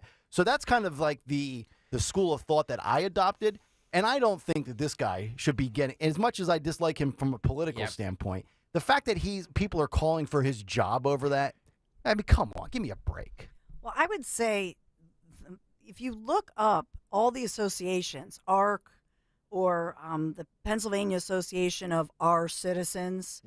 So the first thing we should do nationally, even under the JFK Library, because remember the Kennedy family, right, that they were big in because they had some mentally disabled individuals in their family. It was quite famous, and disabled folks. But the NARC and the National Association of Our Children, I would just take that word. Truthfully, it became derogatory at some point, and so little kids. I have a sister-in-law, and she walked her older brother to school who was mentally disabled, and so that word to many of my relatives, and kids with autism and so on and so forth, they are called that word as a derogatory bully word. But so for a lot of people, it's just hurtful. But take it out of all these association names, for crying out loud. But wasn't the official phrase, or I don't want to say diagnosis, but a clinical term, wasn't a clinical term mental retardation? Yes, it is. Mentally retarded, right? Right. But yeah. the problem with it is the word is actually a good word because it means you're going backwards, Right. you're regressing, Like society. right? Or like your brain when you have a kid, and like I know when I felt like my brain was going backwards, right? When you have a baby and you're sleepless, and for Greg Stocker, he's talked about that fairly recently with having a baby and having a young son. So the word is actually, if they took it out of, that's the point I'm making. They should take it out of government, take it out of these associations, because in truth, your in-law, Nick, right, your sister-in-law who has Down syndrome, right. She has grown. There was a time when they institutionalized these kids and they just said, they can. But in fact, Maria Montessori, has the whole Montessori education. That was the miracle of Montessori, right? Yeah. She was 100 years ago a lady who was ahead of her time, given all the kids who were mentally disabled. She proved she could teach them to read, and you know what I mean? So the real conversation should be, take that word out of anything that references people who have developmental disabilities, but in fact are not going backwards. They're going forwards. My question is that used to be the PC word, though, because if I remember correctly, and I think I read this somewhere, the term used to be moron, and then they changed it to retarded to be more PC, and then that word became not PC anymore, so it's deemed offensive now, so people don't. And it's, like somebody on the YouTube chat says, about airing the word. Like, what does the FCC say? Like, it's not about the FCC. No. It's about just. It's not one of the banned words. I also look. This station has a microscope on it all the time. Right. And if we say anything out of line or we do anything, there's going to be pickets. There's going to be there's going to be people that are going to be breathing down our neck. They're going to boycott our sponsors. Yeah. So that's more what I'm concerned about. I just think the context of it matters. Like I said before, like if somebody would point at somebody that has Down syndrome or any other developmental disability and say, haha, look at that R word. Of course that's way out of line. But 2 summers ago, let's just say, I'm at a fantasy football draft, and somebody took Dak Prescott in the first round, and I look over and I say, oh, man, you're a R. Why would you take Dak Prescott that soon? Like, is that offensive? To me, it shouldn't be. That's the other thing, too, is if you take the ED off of it and just call somebody. Right. R-E-T-A-R-T. Yeah. Right. Like, T? No, D. D. Or D, I'm sorry. Oh, boy. See, I should just let you finish your point. Sweet tarts. Who wants sweet tarts? I got Smarties and sweet tarts.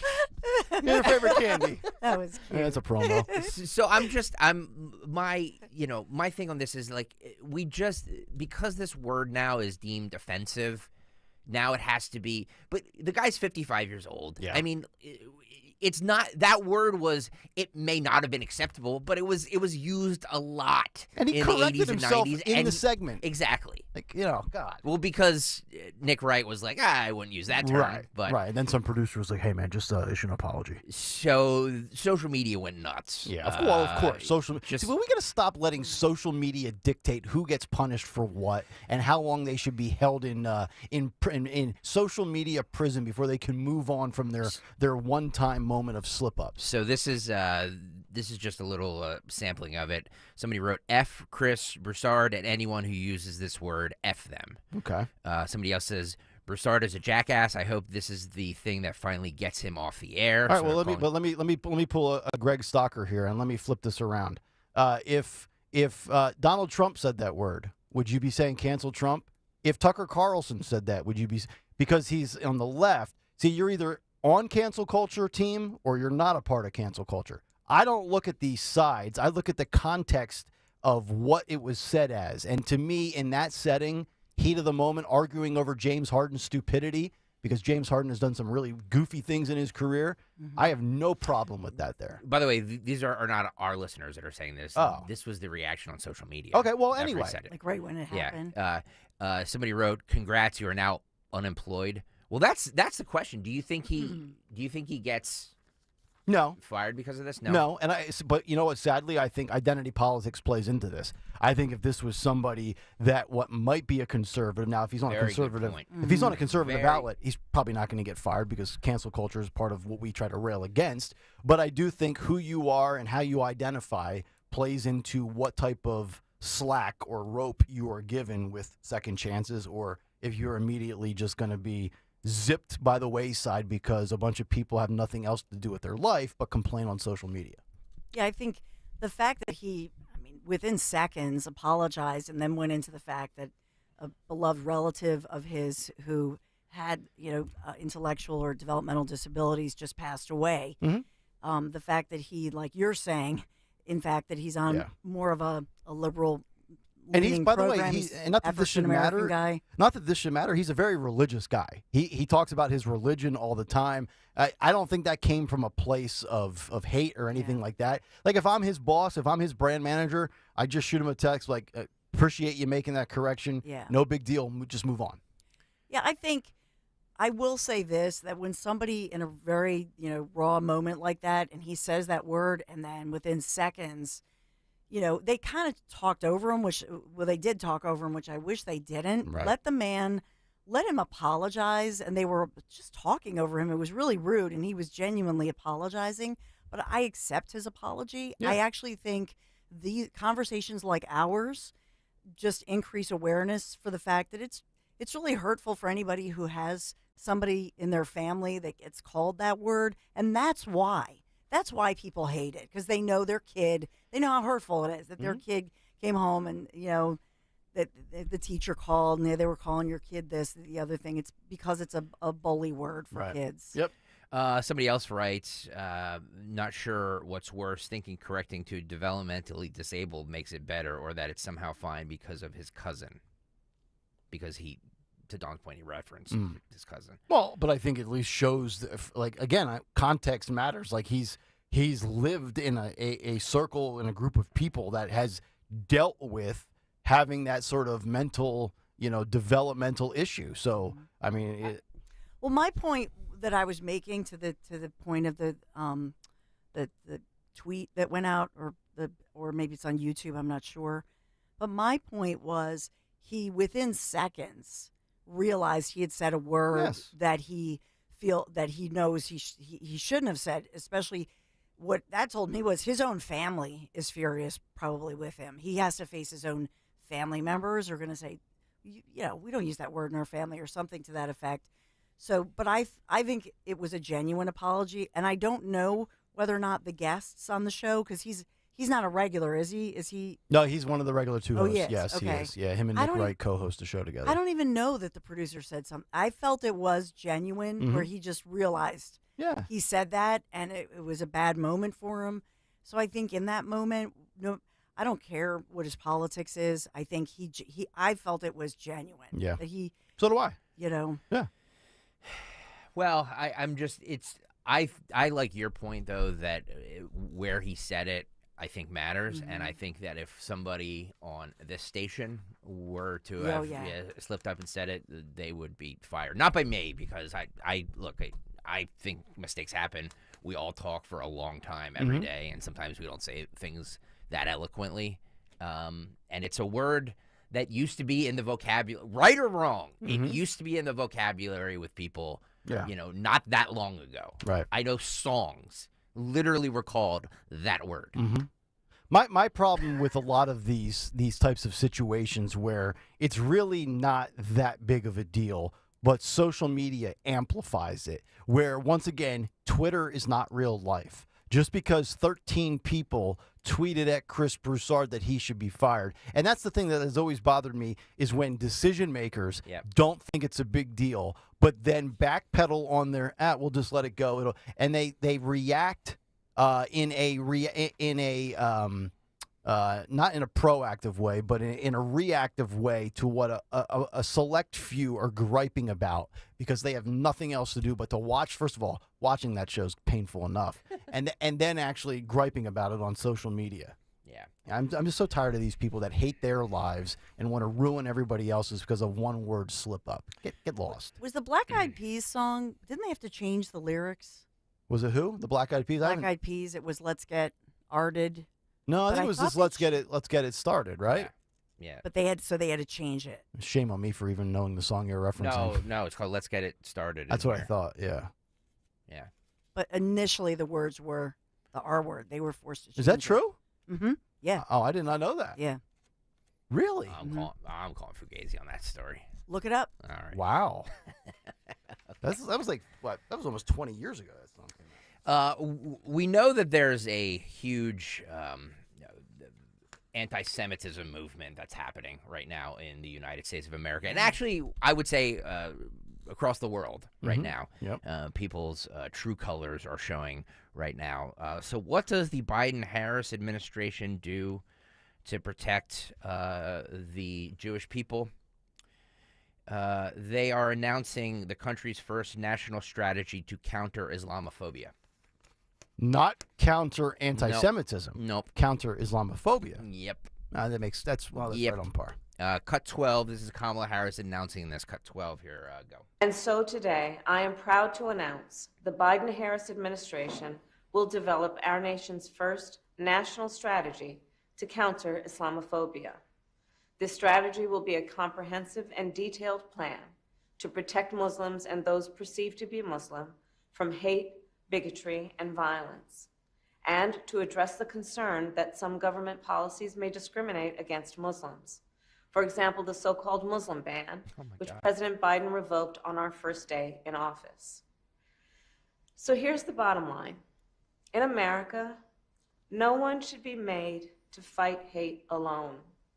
And in this moment, then, let us all clearly say, a harm against any one of us is a harm against all of us. Oh, my God. Oh, my God. How does Chris Broussard's online, too? He's got some reactions to what Kamala just said. How does this administration always seem to miss the mark? Like, they don't even miss the mark. They don't even come close to hitting it. Not even. They couldn't hit the mark if they dropped out of an airplane. Like, this is unbelievable. You have a group of people, and I know we have a Harvard student that was under really tough circumstances, and we can maybe play that video as well, by pro-Palestinian and pro-Hamas supporters on campus. I don't understand how you can have roughly 1,400 people slaughtered. You can have prisoners and hostages. I believe now I saw the number this morning with Americans. There's 400 American citizens that are stuck over there. And the quick, not even 180, this is a 360-degree pivot away from the agitators and the escalators of this violence on October 7th. And now it's a cause to create for the protection and the education of derooting Islamophobia and the fear of whatever they're saying people are fearful of. If I'm Jewish, which I'm not, I would be completely offended this morning. And I'm not one who's usually offended. I agree. It's very tone deaf. They seem to. Well, here's the problem is that I saw a poll. Chris Liz, I think, tweeted it out the other day, and forgive me, I didn't print it or memorize it, so I'm just going by memory here. But I think it's like it's something about how much the Muslim community the Biden administration has lost the Muslim community as far as voting goes. Right. And I think this is placating that. Because they saw those poll numbers. They're like, we got to do something. Right. We got to pander to them publicly to reboost support. But you see all of this Jewish hatred that is happening right now all around the world. Literally all around the world. Like it is you have Jewish people literally scared for their lives. And this administration is like, well, we need to counter Islamophobia. Like, are you kidding? It's just... I mean, at the very least, can't you just say you're going to counter both, right? Anti-Semitism and Islamophobia, even if you want to straddle the fence and play it down the middle, but to make one like stern policy decision while completely omitting the group of people that are under attack here for no reason. And, oh, by the way, they have the right to defend themselves, which one other thing on this front, too, this whole stuff with ceasefire talks, that doesn't fly. You don't get to be the agitator, kill 1,400 people, hold hostages, and then expect a ceasefire. If you want a ceasefire, then you release the hostages. Then we can talk. President Biden said he wants a pause right now. Yeah, he wants not a ceasefire. I mean, it's a pause. Okay, sure. The White House is calling it. But release the hostages. Yeah.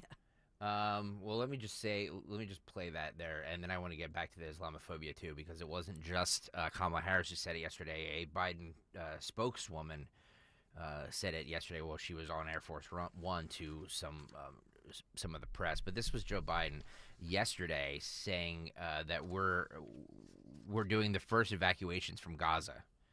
He said this yesterday. Cut 2. Before I start today, I'd like to say a few words about the latest developments in the Gaza Strip in Israel. Today, thanks to concerted American leadership, we're in a situation where safe passage for wounded Palestinians and foreign nationals to exit Gaza has started. The American citizens are able to exit today as part of the first group of probably over 1,000. We'll see more of this process going on in the coming days. We're working nonstop to get Americans out of Gaza as soon and as safely as possible. This is the result of intense and urgent American diplomacy with our partners in the region. I personally spent a lot of time speaking with the Prime Minister Netanyahu of Israel and the President Sisi of Egypt and others to make sure that we could open this access for people to get out. I want to thank our partners in the region, and particularly Qatar, who's worked so closely with us to support negotiations to facilitate the departure of these citizens. At the same time, we're continuing working to significantly step up the flow of critical humanitarian assistance in the Gaza. So there you go. It looks like they're going to be releasing hostages. I don't know. You know, it's funny. You talk about the humanitarian aid at the end there and boosting that. I mentioned this yesterday. There are 1,200 trucks that are there to offer this type of aid and assistance. Yeah. Yet Hamas doesn't want it. They've only allowed in 400. That's 1/3 of the potential manpower and resources. They like having their own citizens feel the pain, so to speak, because they use that politically to continue pushing their agenda against Israel. This is what I was speaking about earlier. This is Biden's spokeswoman, Emily Simons, talking about the hurting that the people are feeling, especially Muslim and Arab American communities. Nothing about the Jewish communities. Yep. Nothing. Well, I'll give you the chain of command here, but go ahead. Cut 8, go. We know that people are hurting. We know that, especially in Muslim and Arab American communities, and that's why we continue to be very vocal about the fact that we are heartbroken by each and every loss of life. We know that communities are feeling the pain of what's going on overseas in a deeply personal way. And so we are going to continue to speak to these different communities, underscore the work we're doing to get aid into Gaza, and the conditions we're trying to set up to support a humanitarian pause. So let's think about this, and let's do it from like a pyramid from the top down to the bottom.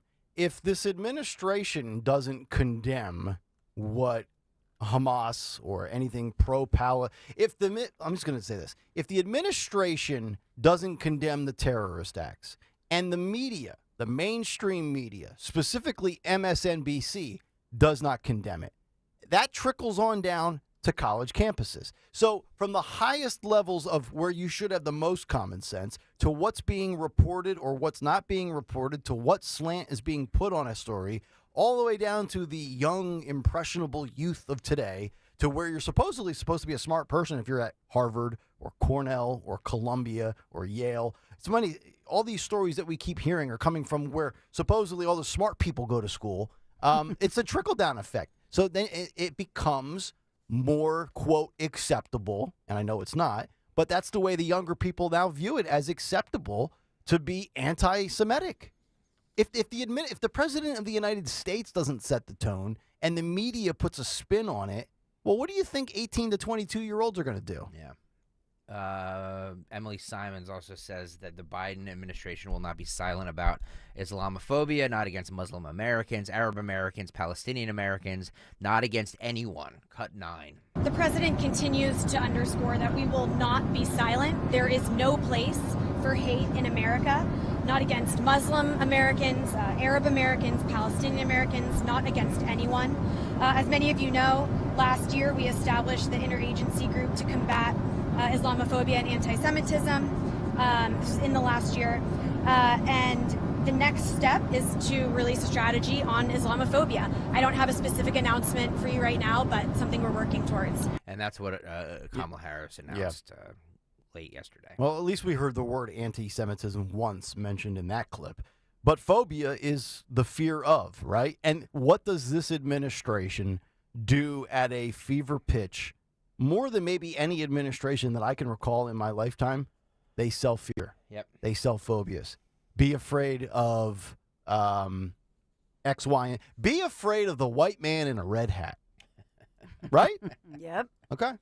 Yeah, you're right. Yep. Nikki Haley was all over the news shows, the TV yesterday.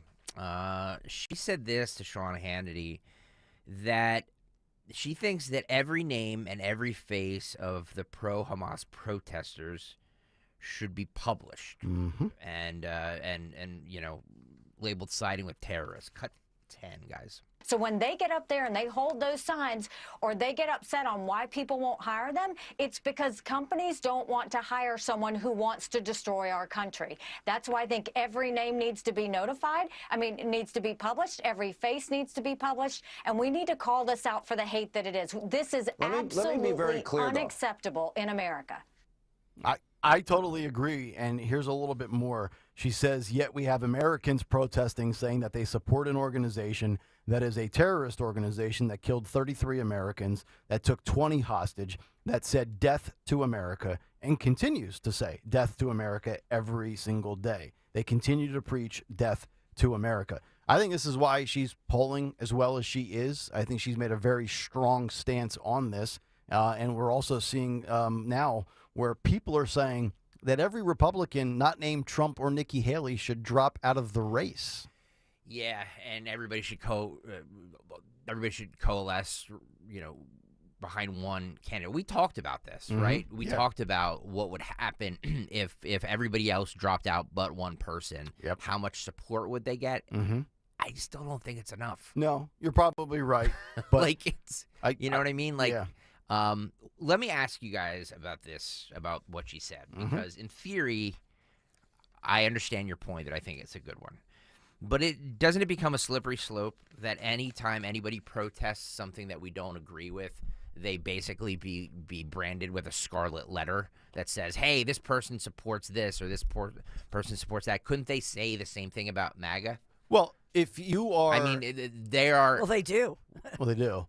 But in the last 22 years, we've heard 4 words: the war on terror, right? Yes. Ever since 9/11, the war on terror. It's branded on your TV when they talk about anything terrorist-related in this country or abroad. So if you are seeing not pro-Palestinian, I'm just honestly tired that we have to keep differentiating. Yes, I get it. Not every single person of Arabic descent is a terrorist. We get that, right? But the fact that we, see these people that are supporting the Hamas cause, and oh, by the way, if you feel like you're really in the right with your protest, then you should wear it as a badge, right? Yeah, wear it with a badge and stop covering your face. Don't wear a hooded sweatshirt with a mask across your face. If you believe you're in the right for a righteous cause, then show your identity. Well, we've seen a lot of these people covered up to protect their identity, as if like they're robbing a store. So if you're not doing anything wrong, which, you're protesting is not wrong, But when we're talking about supporting terrorists, and if we have a war on terror, then I am with Nikki Haley from the standpoint of outing these people, especially when they cross the line and it goes beyond just words. And I'm not talking just about banging on doors. Do we have the Harvard video of the student? I know I sent it to Daniel. We were going to do it in a segment, but it should be pulled, and we can get to it later if not. But there was a Harvard protest where a student was mobbed by pro-Palestinian demonstrators. And I got to tell you, having watched the video, it's a little uncomfortable. As somebody that absolutely values free speech, I do think there is a line when you get into somebody's personal space. Agreed. Absolutely. There's a difference between free speech and threatening speech. Correct. And when we talk about threatening, I don't mean, your words threaten me. Right. I mean when you actually physically get into people's face and harass them. Like that there's laws against that. That's you correct. Can't just do that. Correct. So, yeah, I would agree that this is a violation of that student's space or rights or whatever. But I just want you guys to be careful with this thing of every name and every face should be published for these protesters, because they could, will, and do say the same things about Trump supporters. So just be careful with that. That's all I'm saying. Right. Speaking of Nikki Haley, this is a more fun thing. She was on The Daily Show last night. The host this week is Charlemagne the God, from The Breakfast Club. So they still don't have the permanent. No. Wow, No, we stopped still... talking about this, but they never replaced Trevor Noah? They never did. It's been almost a year. Oh, my God. They've been a year of, guest hosts, 1 week this person, 1 week that person. Could you imagine if Zeoli went to afternoons and 13 months later you were still using rotating chairs in morning drive? This station wouldn't exist anymore. Stuff like that is just deadly, and I don't understand why they're doing it, but okay. Nikki Haley was on, and they were discussing Ron DeSantis' high heels. Not his boots, his high heels. Mustard. And about him allegedly or not allegedly wearing lifts in his boots. This is what she said about that. Cut 11, guys. My last question. Are you wearing higher heels than Ron DeSantis next week at the debate so you can look taller than him on the stage? That'd be hysterical. I don't know. We'll have to figure that out. I can tell you, I've always talked about my high heels. I've never, hid that from anybody. I've always said don't wear them if you can't run in them. So we'll see if he can run in them. Absolutely. Governor Nikki Haley, y'all. Nikki, hope to see you in studio whenever you come to New York, whether it's the Breakfast Club or the Daily Show. Charlemagne, keep kicking it. South Carolina's proud of you. I'm proud of you. Oh boy, keep kicking it. Now we have used. I know I've given at least quotes of Charlemagne the God where he's been critical of Biden and some other people, and he does radio and he does TV. Is he a conservative? No. Okay. No, he's not a conservative. Because he's very critical of the left sometimes, and I don't consume his product or his content, so I didn't know. Yeah, no, he's a guy who doesn't. He's not thrilled with the Biden administration either. He'd probably be, if I were to guess, he'd probably be like a Cornel West type. Maybe RFK Jr. Maybe. But he's more of a Cornel West. Are you surprised that he had Nikki Haley on the Daily Show? No, he gets huge guests. He does. Really? He's huge, and the thing about it is, because I have friends who work in that building with him, in that the front people will come and give him, hand him a packet and say, here's what you can and cannot say. He's famous for he'll rip it right in front of him. Oh, really? Oh, that's hysterical. Because he's like, you need me more than I need you. Wow. If you don't want to come on. And so that's how he rolls. I'm just surprised. Now, I never watched The Daily Show at any time in the last 15 years or whenever it's on. But did in the past, have they typically had Republican candidates? Oh, yeah, sure. Oh, really? Absolutely. Okay. Absolutely. Did not know that. Yeah, when that show was hosted by Jon Stewart, they used to it actually got great ratings. Yeah. They used to get huge guests, right. from both political sides. Okay. Charlemagne the God was the one. I think one of his most famous political interviews was the one with Kamala when he asked if she smoked pot, and she admitted that she did. And after being, a prosecutor who put a whole lot of black and brown people in jail in California in her past job, and so she took a lot of heat for that. But then but then her dad was mad because he's Jamaican. Right. Was mad that she carried forth. But that was a pretty famous one. The other one was Hillary Clinton. Yep. Who claimed? Remember this, Greg? She Yep. had the hot. Oh, I carried. She took hot sauce out of her purse and says, "I carry hot sauce with me to kind of be one with the." Oh, because like, the black people. The brothers love hot sauce. Yeah. It's like, really? I she love might hot have sauce too. She might have a grandma packet of mayonnaise in her pocketbook. I seriously doubt. She Joe, has do the you hot- carry hot sauce with you? The hell with that. Would you ever use hot sauce on an interview with Charlamagne the God? Not going to be on my watch. Okay. Yeah. Where the Democrats, where they'll stoop to any level just to try to play to the home field advantage, won't they? They really will. So yesterday, where's this clip here? Oh, here it is. Cut 5. Yesterday, Kamala Harris, before she discussed this effort to combat Islamophobia, she's also taking on AI. So she starts off by saying that AI's benefits are immense. Cut 5 here. This is a moment of profound opportunity. The benefits of AI are immense.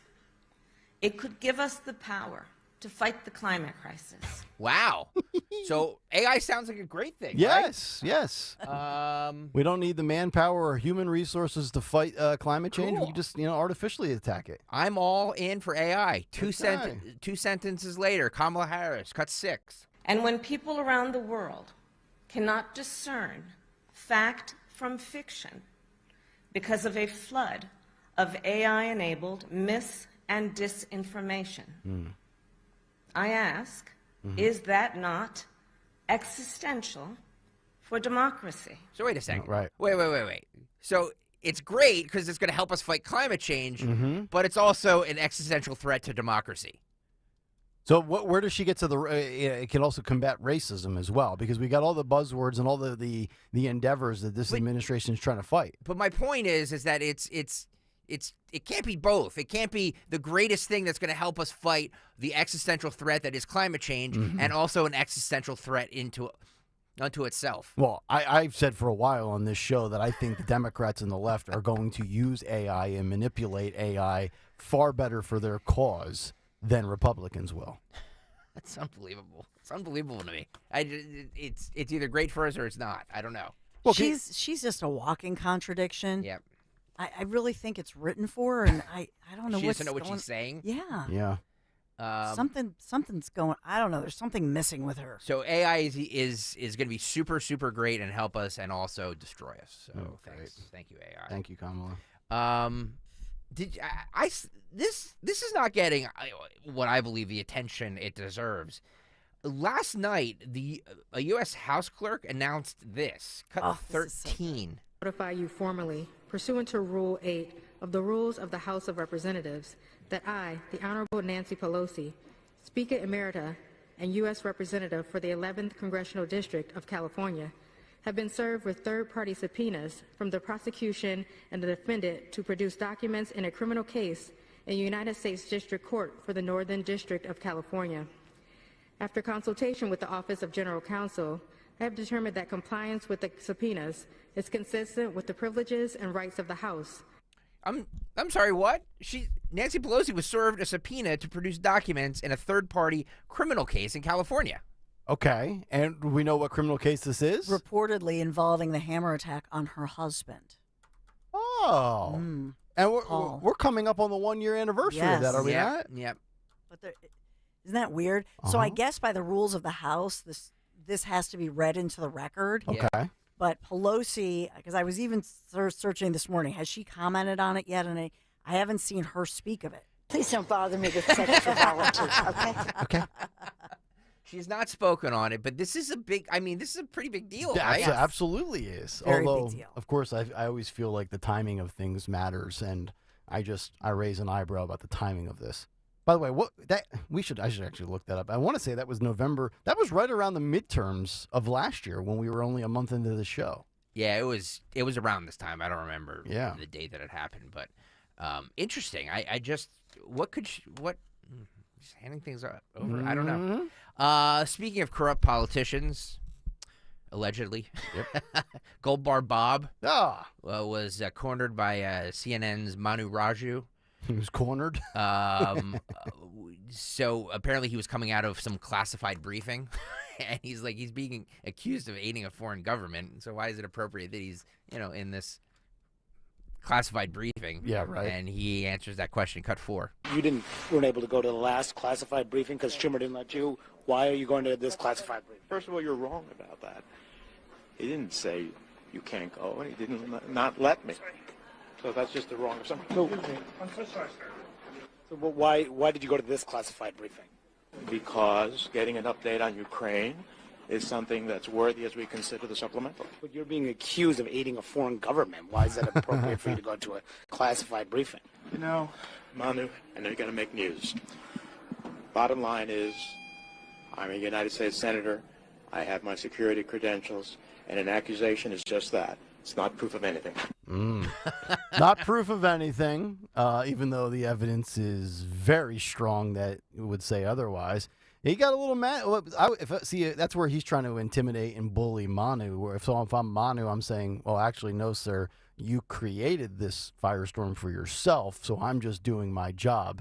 You don't need to be snarky and snippy and play the I'm a sitting U.S. Senator card as if that's some self-righteous position of moral dignity. Give me a break with this guy. Let me ask you this question. Who do you think is more deserving, or which party wants this person gone more? Do the Democrats the Democrats want Mendez more, or the Republicans with Santos?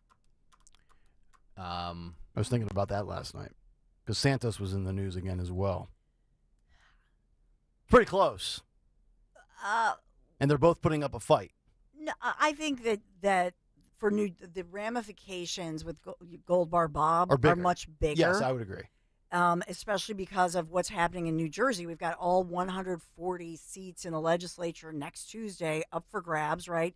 And as we say in New Jersey, there's not an election day, there's an election week, right? They started saying last Friday, start voting. Yep. Early voting.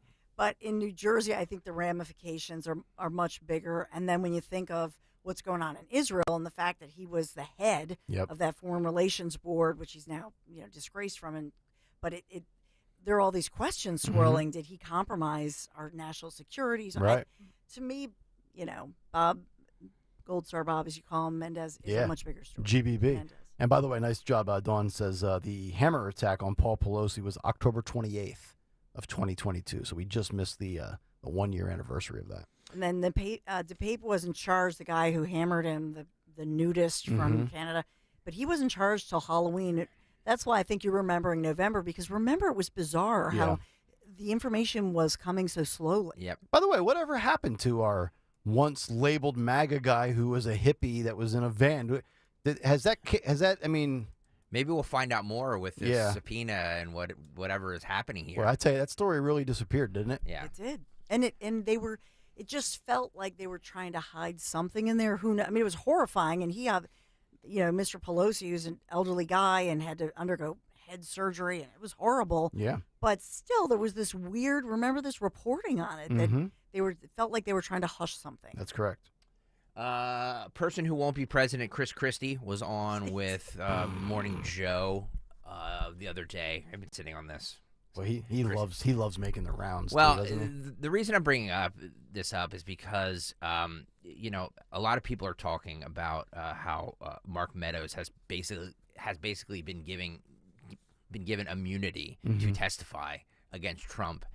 And Chris Christie, who, think of him what you will. He was what was he, Dawn? He was a federal prosecutor, right? She always loves to say. He says that every once in a while. He says that this is deadly for Trump, Mark Meadows testifying, and that he's going to be convicted, and it's over. Okay. Cut 7. And I think everybody that's watching needs to understand, from somebody who did this work for 7 years, you don't give Mark Meadows immunity unless the evidence he has is unimpeachable. Oh, yeah. And I said this yesterday. I want Republican voters to understand this. What's going to be happening in March? He's going to be sitting in a courtroom in Washington, D.C., with Mark Meadows 20 feet away from him, saying he committed crimes in front of me on my watch. Not some rogue prosecutor, Joe. A second. He's a former prosecutor. He's a former prosecutor. I want to stop you right there, and I want to underline what I've said, because we have a lot of Democrats watching this show, but as I'm sure you know, we have a lot of Republicans that are watching this show. No, they don't. I just want to say to my Republican friends that are watching. They have nobody watching the show. I've seen the ratings. Everybody that's testifying against Donald Trump, they're not editorial writers for the New York Times or primetime hosts at MSNBC. They are all Trumpers who stayed with Trump to the very end. Basically saying they're all stupid. This is a guy who was Velcroed to Trump's hip for the entire 2020 campaign and all the post-campaign nonsense. And so this is deadly. It's done. He's going to be convicted. But it's over. Can't he run for president and put delay and get out of it? Well, I don't think he can delay it. No, I don't have the impression that this district court judge in Washington is amenable to delay. It's a March 4th. She seems pretty. So it's a March 4th trial right now. What do you think? Maybe give or take a month. You think the judge may? Yeah, I mean, maybe it starts in April. Maybe not though. I mean, look, she has not given much at this point into the defense claims for delay. And I think that's why Jack Smith indicted this case with just Trump. Yeah. So there's a couple of things that really get under my skin with that. Number one, let's keep in mind who the source is, whether or not he's got a legal background or not. This is a guy that is running for president and competing against Donald Trump. That's the number one thing on the surface. Number two, we know Chris Christie has BTE. He's got big Trump envy. And then lastly, the thing that bothers me the most about that was Joe Scarborough there basically saying, well, yes, but there's Republicans that watch this show, which Greg, you said is not true. But they're not editorial directors and they're not primetime TV hosts. He almost basically said, well, they're just uninformed deplorables. So they're not going to understand what's going on here and maybe jump off the bandwagon. No, isn't that the vibe you got? No, his point is that that's the vibe I got. No, they're not. His point is that they're not liberals who are testifying against Trump. They're all Trump's people. Well, they're people that are jumping off the ship to protect their own interests. Who cut a deal. Cut deals, which is something you always need, regardless whether it's a political trial or any trial. When somebody's testifying against you, they have it on a good reason to do so. I hate to bust your balloons, but if you don't think that Mark Meadows testifying against Trump isn't a huge deal, I'm not saying it's not a you have your huge head in the deal. sand. But Honestly, what was he offered in exchange for testimony? Is he just doing this out of his conscience? No, it is a big deal, but let us, because I read his book. What they're going to do is say, well, here on page 52, Mr. Meadows, let me read this excerpt from your book where you said this. Now you're testifying to what you just said, completely contradicting what is printed in your book. That's another thing. When somebody has a book deal, liar. What's the point of a book deal?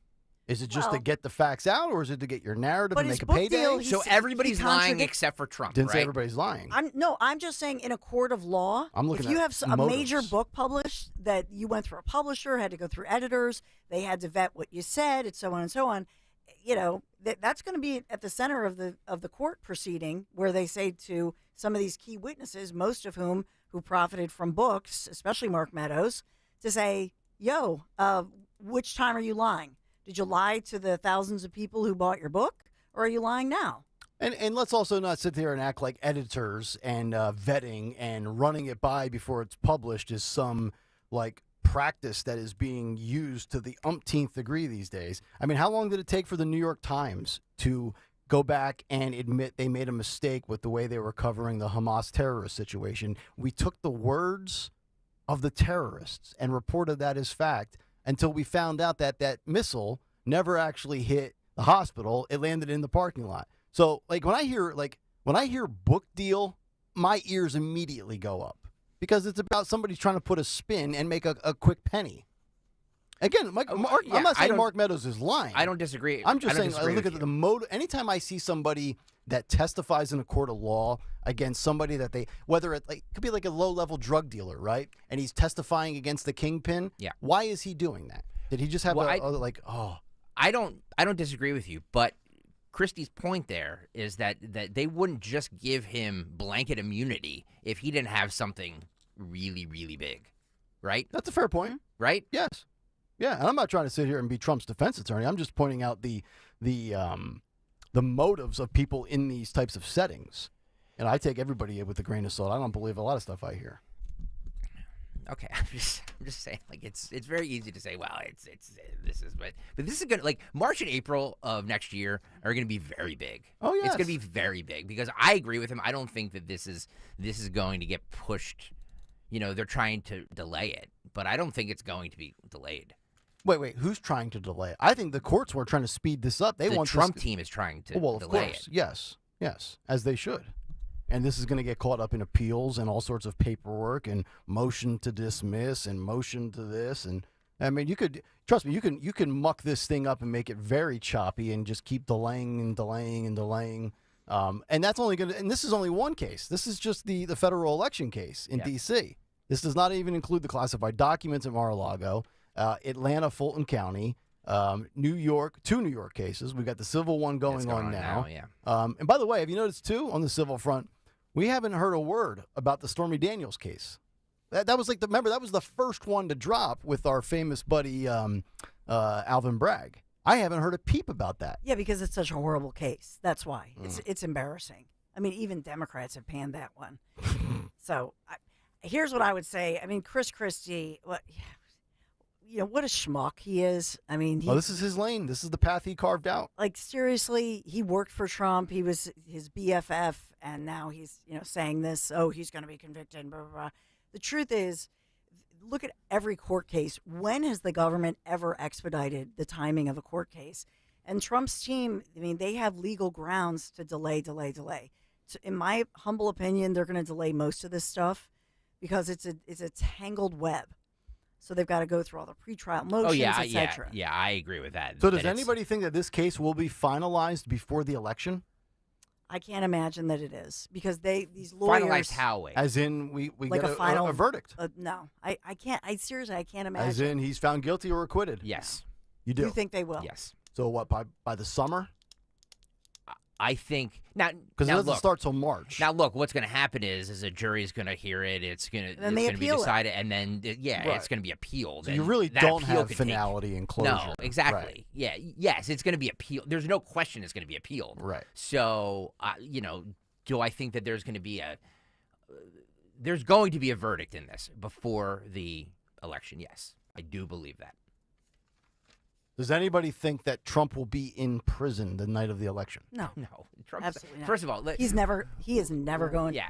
I'm sorry, but very rarely do rich white people go to jail. I was just going to say that. Like, this idea, liberals have this thing in their head where they're always like, he's going to go to jail. Like, it's going to be like he's in a cell clanking a coffee cup against it. Like, hanging out with Danilo Cavalcanti. There's zero chance that is going to happen.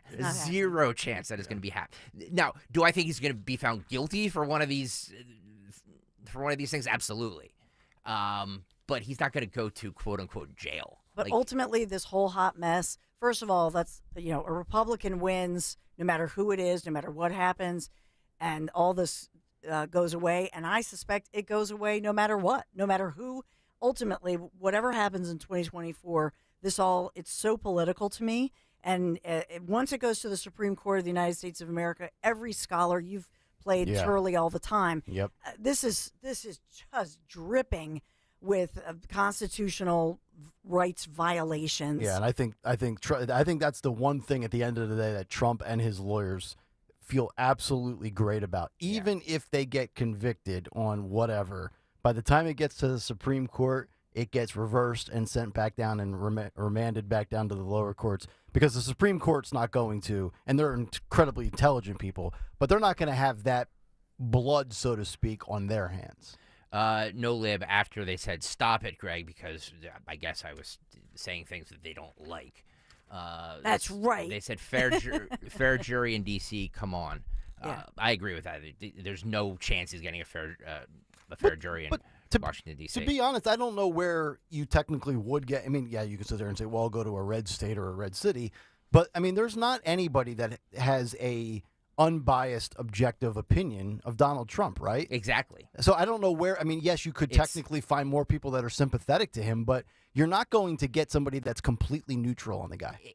I don't think. Anywhere. Right. You can't get a fair trial on this guy anywhere. Like if we because sent Valdez out for Yes. man on the street. You are 100% right. We've been discussing that for years here. Like there's no place that he can have a jury of his peers that don't have some already biased. Because at one thought point or of him. time in his life, whether they love him or hate him, he was loved by the left and now loved by the right. Remember, before all of this, and I'm not saying anything that this audience doesn't know, he was a media mainstream darling for years. He had his own show on NBC. Yep. Hosted SNL. I mean, he was in Home Alone, for God's sakes. By the way, for all the people criticizing me for saying things like, okay, do you want to talk to a host that lie to you and just tell you what you want to hear? Like, is that? Some people do. Okay. I'm serious. Some people do. Yeah, I know. Some people do. Those talk show hosts should be ashamed of themselves. I know. Because they know what they're saying is not true, and that's a real shame. Remember when I said last November that on the day before the midterms, I had a gut feeling that the red wave was not going to come to fruition? I dealt with pushback too. I'm sorry, and I was right. I don't want to be right, but I'm just going to tell you the way I think it's going to play out. Balls and strikes, man. That's all I'm saying. Yeah, I mean, Greg, you're entitled to your opinion. Everybody's entitled to their opinion. I simply think that no matter what happens, I think any possible conviction of Trump, it gets overturned by the Supreme Court of the United States of America. Yeah, by the way, I don't disagree with that. I'm just saying that you asked me. There's many things can be true here. Yes. Mark Meadows can be very detrimental to Trump. I do believe that. Donald Trump will be convicted of something. I do believe that. Donald Trump will probably be the next president of the United States. I do believe that. Donald Trump. So you think he will? Oh, yes. Right now. Oh, wow. Donald Trump. Donald Trump will. Where was I? The Supreme Court will overturn. This. I do believe that as well. Okay. So, like, people hear what they want to hear. Like, oh, Mark Meadows is like. I'll take some bullets and let them deflect over my way. I disagree with you. I don't think Trump will win. I don't think Trump will win. Did I say that right? I butchered that. I think I screwed it up. But By the way, I disagree with Greg. I am. Well, let me just say this. On November 2nd of 2023, if you're asking me right now, I do believe yes. Okay. Ask me. I say no. 6 months from now, my opinion might change. Okay. Remember, I was the one who said I don't think it's going to be either of these candidates. You did say that's that. true. You did say that. So you've got Newsom against Nikki Haley, huh? Yeah, because it ain't going to be mustard. I got that much. I'll take that to bank. It ain't going to be him. I just hate that, like, the people hear what they want to hear, and they hear one thing, like, well, you're wrong. Okay, good. So I'm just telling you, many things can be true at one time. I don't care what people hear as long as they're listening. You could hear the Reading Rainbow theme in the background right now as I speak. As long as you're listening, that's all I care about. Highest ratings in morning drive in 15 years. Congratulations. No, you're. La, la, la. I'm so you're part of it, superstitious. too. I'm not. Remember, Dawn does not spike the football, Greg. Nope. She hands it to the ref. She goes back to the sideline, takes the helmet off, and gets ready for the next series. Yep. I'm way too superstitious. Professional. Act like you've been there before, right? That's what they say. That's Dawn's right. been there. Dawn's got Emmys hanging. You think Dawn cares about 2008? She's got Emmys hanging up in her house. Do you, by the way? They're not hanging. They're too heavy to hang. Oh, really? I'd have them on like a nice little mantelpiece. I'd put them over the fireplace. Would you? Yeah, absolutely. I got my fantasy football trophy there. Why wouldn't I put an Emmy award? Shows you the highlights of my life. All right, I'm going to make an executive decision. Why don't we break here and then do the big three at 9? It's 8:45 already. Yeah, I know. We went an hour and 13 minutes uninterrupted. By the way, we went from 7:35 to 8:55. An hour and 24 minutes. We went 10 minutes before the cut sheet. Cut sheet, and then Bruno uninterrupted. Who's the program director here? They must be losing their minds. You know, if I was doing sports and had to go an hour and 20 minutes talking about Jalen Hurts uninterrupted, I'd probably quit. I probably would. And would they quit asking him about his knee? Just stop. Oh, they're asking him about the knee brace? And it was at the end of the news conference anyway, and then he just looked at him, just eyeballed him and, Yeah. and left because Yeah. he already said, I'm not going to talk about it anymore. Yeah, I've never seen a Come fan on. base so disappointed with a 7-1 team before. Well, this That- was the media. Oh, okay. This was a media. So I got to ask you. And Yeah. Jalen's like, Right. Why don't you ask him Stop. about AJ Brown's flat Earth comment? Delve into that for a little bit more. All right, 8:46. We'll take a quick break. Come back to get to Dawn's Big Three and wrap up the 8 o'clock hours. We continue. Kayal and Company live right here on Talk Radio 1210 WPHD. Hi, this is Dom Giordano. Question for you. How many healthcare providers do you know who schedule downtime in their offices for team training? Not many. But my good friend, dentist and board-certified prosthodontist Dr. Robert Bentz does that because he wants to ensure that he and his staff are well-versed in all the latest technology, so when he invests in new state-of-the-art equipment for his patients, he can rest assured that he and his staff can maximize the performance of the new technology. One of their latest investments is the Trios 5 scanner. Talk about amazing. The Trios 5 has an incredible design which reduces the potential for patients gagging or experiencing discomfort during the impression-taking process. Plus, the process is much faster, which saves Dr. Bentz and his patients precious time. The scans are done, the plan is made, and the on-site lab gets to work. Dr. Bentz and his staff are a well-oiled machine when it comes to your comprehensive dental care. They're always working to make that experience as comfortable and as seamless as it can be. Visit them at BentzDentalGroup.com. Is the IRS after you? Do you owe them more than you'll ever be able to pay? Are they levying your bank account, garnishing your paycheck? Are you staying up all night worrying they'll take everything you have? Are they bullying you into doing something you know is wrong? If so, you need somebody on your side that's not afraid to go toe-to-toe with them. Somebody that's not afraid to fight them. Somebody experienced in beating them at their own game and helping you. That person is Charles Montesino. He's a certified public accountant and certified tax resolution specialist. He's one of fewer than 200 in the entire country with both designations. He's known as the tax problem solver because he solves tax problems. The IRS is the biggest collection agency in the world. They don't always play fair. You need to even the playing field. Stop being bullied and get help from a professional that knows how to beat them. Call 609-970-4634. That's 609-970-4634. He's the taxpayer's advocate. He works for you. That's 609-970-4634.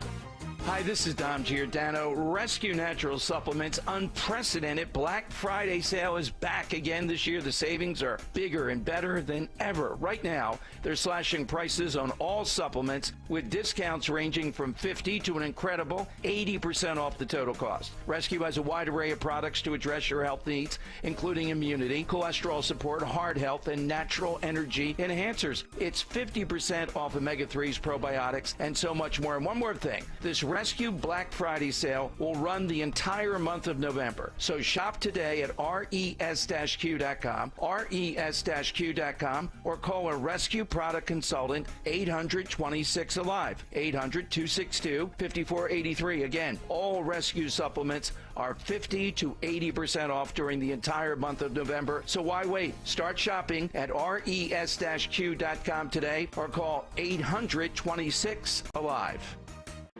You're invited to witness a groundbreaking documentary, America's Retirement Dilemma, a documentary of Wall Street's rigged system, featuring powerful exclusive interviews such as the top regulator over Wall Street, the Inspector General of the Securities and Exchange Commission, H. David Kotz, who indicates how Wall Street is rigged. In the federal government, management is often a big challenge. Get the manager to do the right thing.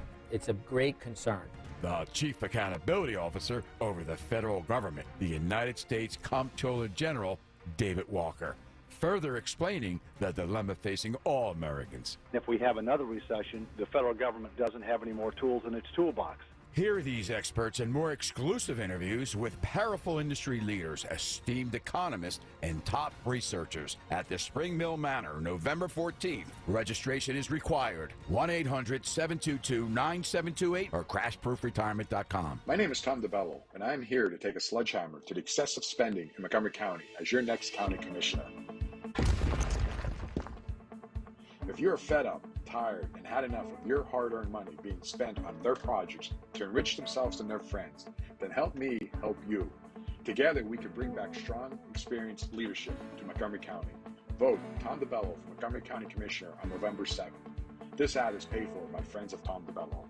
The future of joint pain relief is right here in the Philadelphia region. QC Kinetics, advanced regenerative medicine. Hey, Dawn Stensland here. If you've been told that more steroids or surgery are your only options, not so fast. Get a second opinion. Learn more about how you can harness your body's own healing agents to attack that joint pain. QC Kinetics does not mask the pain. These treatments go to the very core of the problem, using concentrated healing properties placed directly into your joint, which repairs and restores that damaged tissue. Imagine living life, especially this fall, with no more pain in your knees, your aching shoulder, your back, your hips. No drugs, no surgery, no downtime. Just call the local medical professionals, get a free consultation. QC Kinetics, the nation's leader in regenerative medicine. 215-999-3000. Just call QC Kinetics, 215-999-3000. Tell them Dawn sent you. Did you miss what's on the cut sheet? Or any part of Kayal and Company? Just head to 1210 WPHT on the Odyssey app and tap earlier today.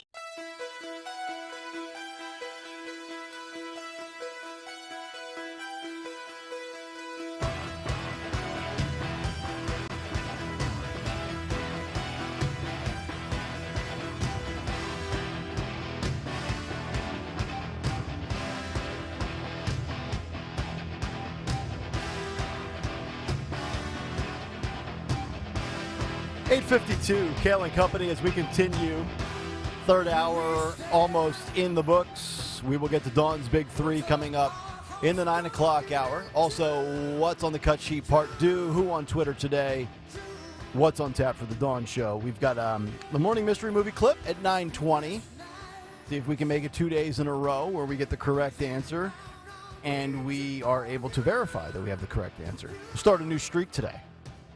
But it starts with 1, and it started yesterday. Also, still ahead, a lack of sleep. Study shows that 78% of adults with mental health issues could be attributed to their lack of sleep. So when all of you out there that might not have the best of life right now mock me for napping, just remember, I'm in the 22% that's not dealing with those issues because I'm taking my nap and I'm getting my sleep. And I got the science to prove it. We'll get to that when we continue in the final hour. And also, on multiple levels, we have a fat problem. Uh-oh. Yes, we have a study on how to avoid obesity. Holidays are coming up. Between now and New Year's, everybody will probably eat a little more than they normally do, drink a little bit more than they normally do, and then all of a sudden, January 2nd comes around, they get on the scale, they've gained 13 pounds, and they're miserable. And they start their workout regimen, and they quit that before Valentine's Day. It's usually the way it works, right? We'll get to that study. And also, obesity, not just an issue for Americans in general, but military data says that 70% of our soldiers are technically obese, which is very reassuring considering we are on the precipice of World War III. So we'll get to some obesity and weight issues in this country coming up. But I just want to put a bow on the final hour with one other. It's actually so pathetic and so disturbing that it's funny. We gave you the story about the Pittsburgh school using math to eradicate white supremacy. But did you know that some bird names are changing because they're exclusionary, which is the opposite of inclusive, and they are harmful? So for anybody that enjoys a nice documentary on birds, or maybe you're very well schooled and versed in the field of, animals that can fly, or you enjoy seeing birds in nature that you think you can identify, well, maybe those names are going to go by the wayside.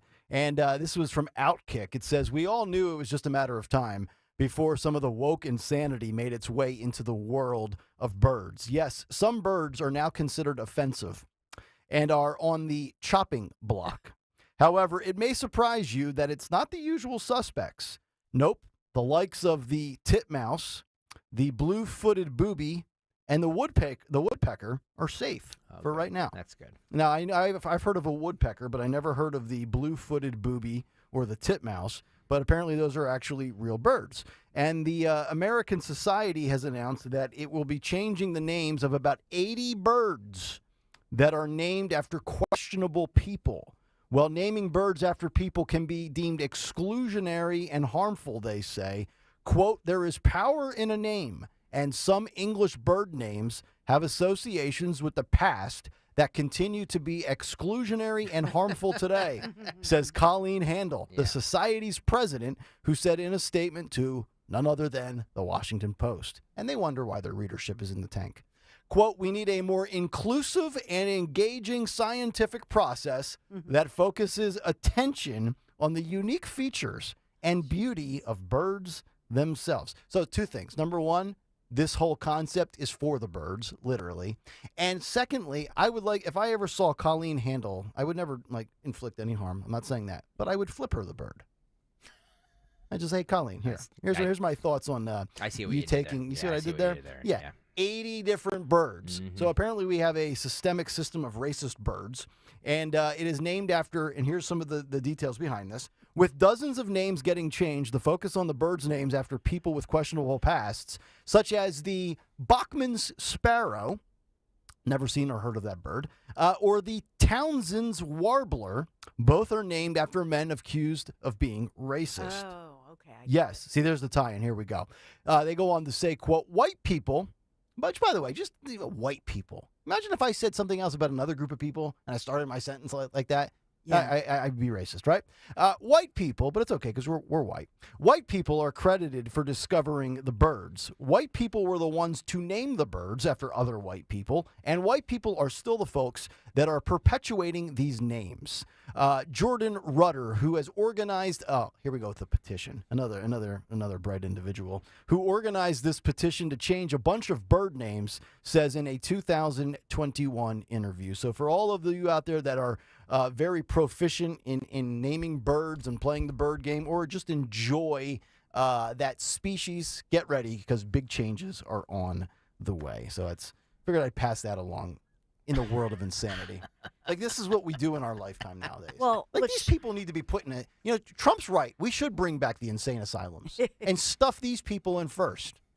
Well, 2 things. The blue-footed booby is famous for the Galapagos Island, because I know in my family we're obsessed with the Galapagos, Darwin's Island. Yeah. So it's a really cool bird, so I'm glad they didn't change the name. Uh-huh. But I find it amazing. I didn't even know this until you started talking. I looked up the Audubon Society, because that's a very famous birding society. Uh-huh. I did not know that fairly recently the Audubon Society, named after John James Audubon, they actually voted in New York. They're based in New York, to rename their society. So there's no more Audubon, because he was a slave owner and opposed abolition. Oh. I never knew that, but I did not know their own organization is not named Audubon anymore. I'm just trying to Google image what a titmouse looks like. Let's see here. The little bird. Yeah, a little gray and white bird. Nice looking little bird. Kind of think of like a cardinal, but instead of red, it's gray. So who is named? What was that named after? I have no idea. I mean, I'm assuming it's because it's all white people's names. Is that it? Yes, that's correct. Most of them. But apparently the titmouse, the blue-footed booby, and the woodpecker are safe. By the way, my daughter does a very good Woody the Woodpecker impersonation. We might have to get that for the cut sheet part due. I'll have her record that video during the break. All right, 855-839-1210 is the phone number. We got a lot coming up in the final hour, including obesity issues in this country, as well as with our service members. But right now, Dawn Stensland with a word and a service for QC Kinetics. Yeah, because QC Kinetics is the nation's leader in the future of joint pain relief right here in Philadelphia. QC Kinetics is advanced regenerative medicine.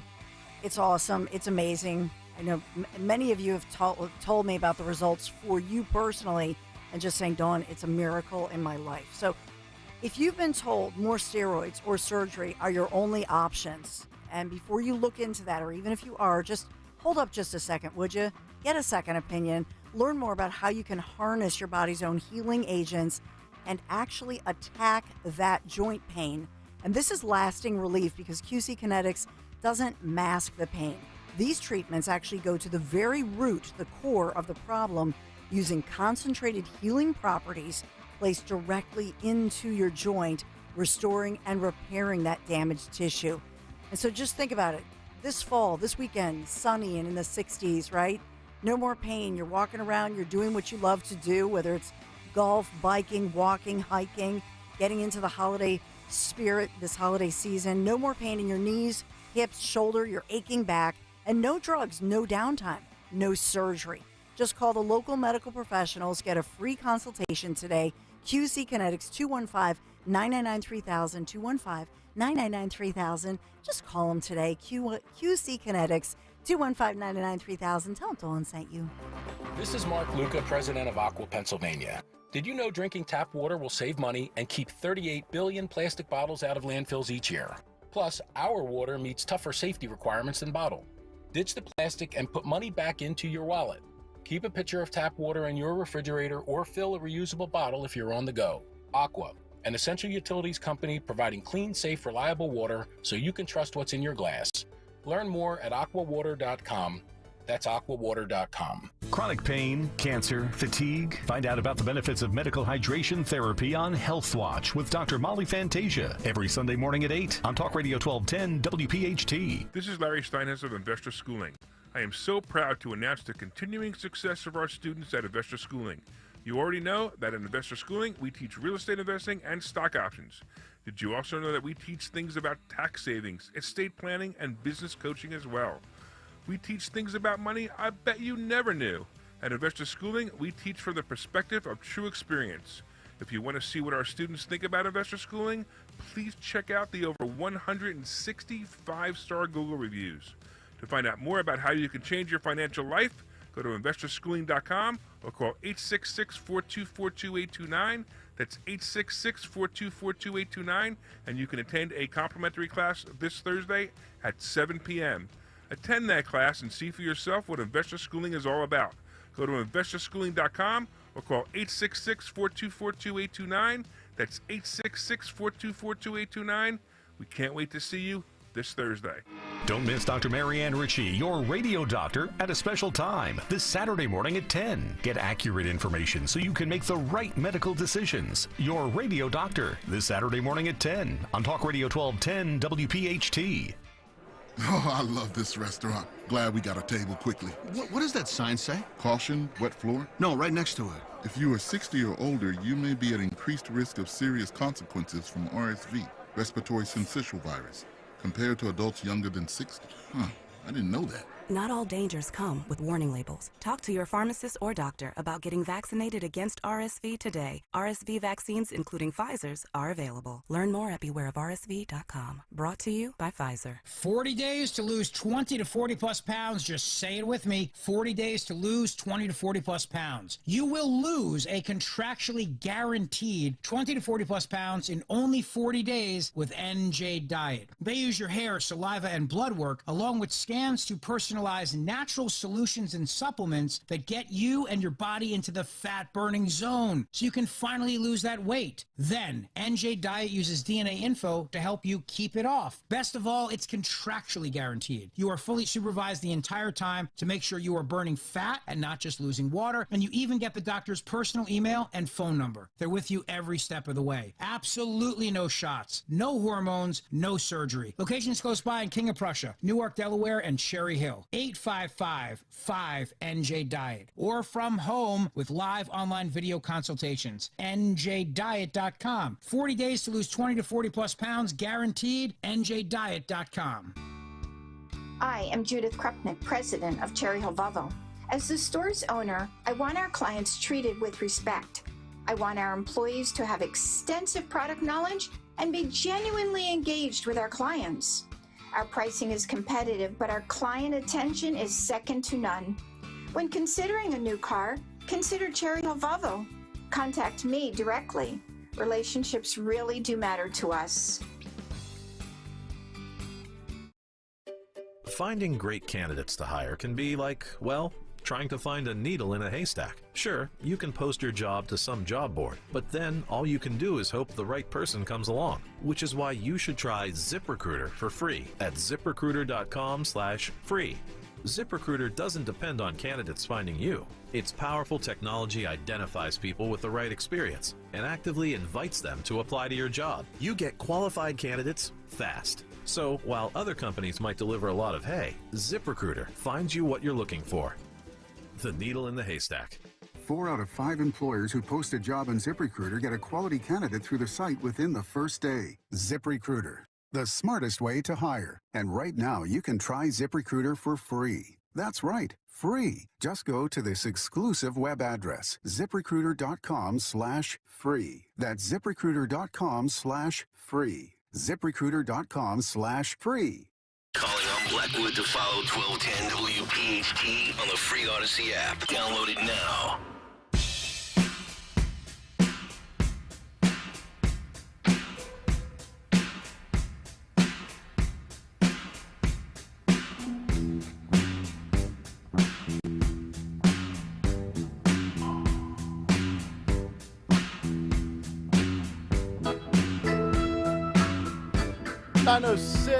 Kayal Company, final hour underway Thursday morning here on Talk Radio 1210 WPHT. This segment brought to you by the great folks at Consumer Cellular. Consumer Cellular offers the exact same nationwide 5G coverage as the major carriers, even in bumper-to-bumper traffic. Their 100% U.S.-based support is just a click or call away, plus activation always free.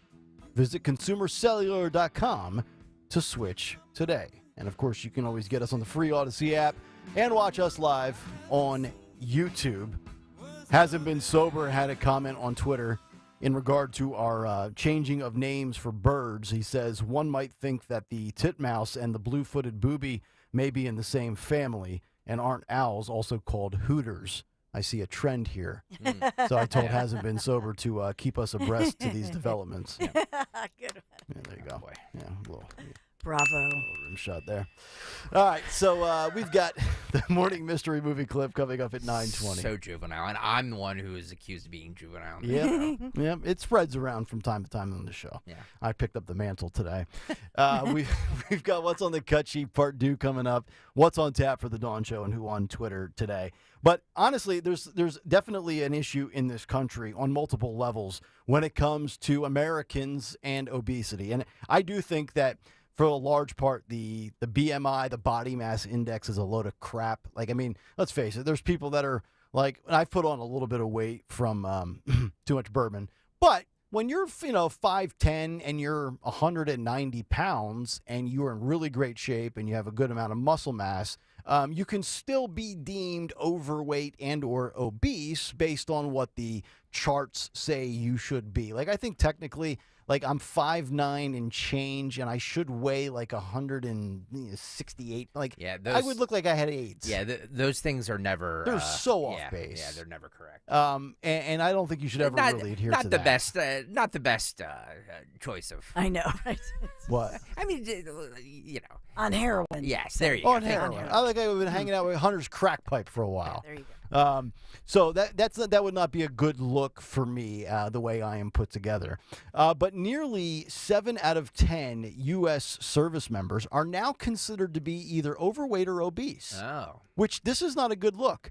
They go on to say, which may compromise the nation's military readiness and undermine national security. That, according to a new wide-ranging study, the American Security Project, a Washington-based nonprofit, found that 68% of American troops qualified as either overweight or obese under the body mass index, which takes into account a person's age, height, and weight. It also determined that the number of troops in the obese category have more than doubled over the last decade. There was about 10.4% of military members that were deemed obese in 2012. As of last year, in 2022, that number jumped to 21.6%. They say the trend poses a dire threat, according to the report that was released last week. They say to ensure the long-term strength and operability of the armed forces, services must decisively and cohesively address obesity within their ranks, maintain strong body composition standards, and bring health policies in line with evidence-based recommendations.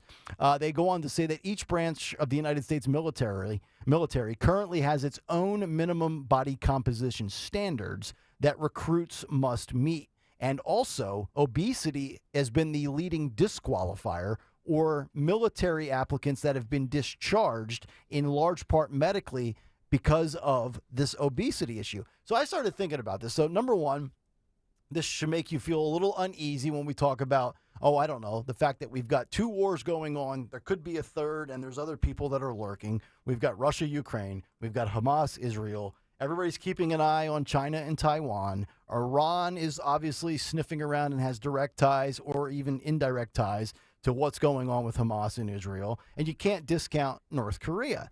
And then you factor in the story that we had months ago where the armed forces were not meeting their recruitment goals. They were struggling to hit the numbers in large part because the military, in some people's opinion, has gone woke. And also they've lowered their standards to get into the military and, whatever type of, bar that they set that you need to adhere to and meet to be a service member, that threshold has been brought down as well. So you add all this up together, and I do think this is a concern. That being said, body mass index, like I said, I think is completely out of touch. So while you might have some that are overweight, I don't think that's an issue. But ones that are classified as obese, I mean, if these are the people that we're sending out on the front lines, if we do put boots on the ground, if there's a certain percentage of those people that are really in the military, I'm not feeling too great about that, to be honest.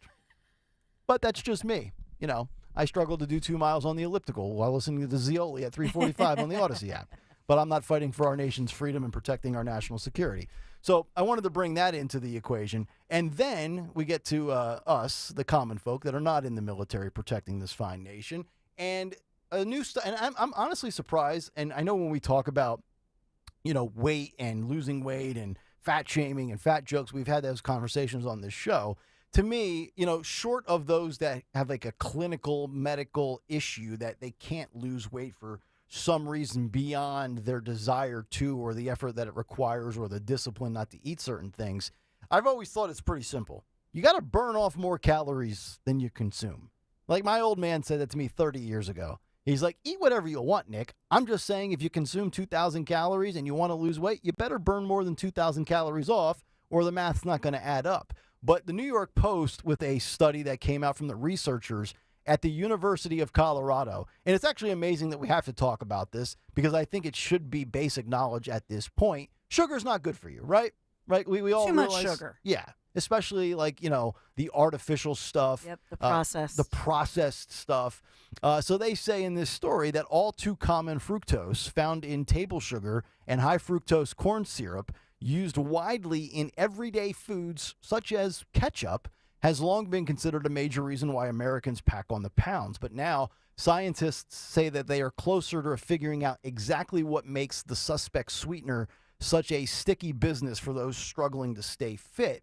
The researchers at Colorado are floating a theory that fructose lowers and blocks the body's ATP, adenosine triphosphate, a compound that naturally provides energy for your cells.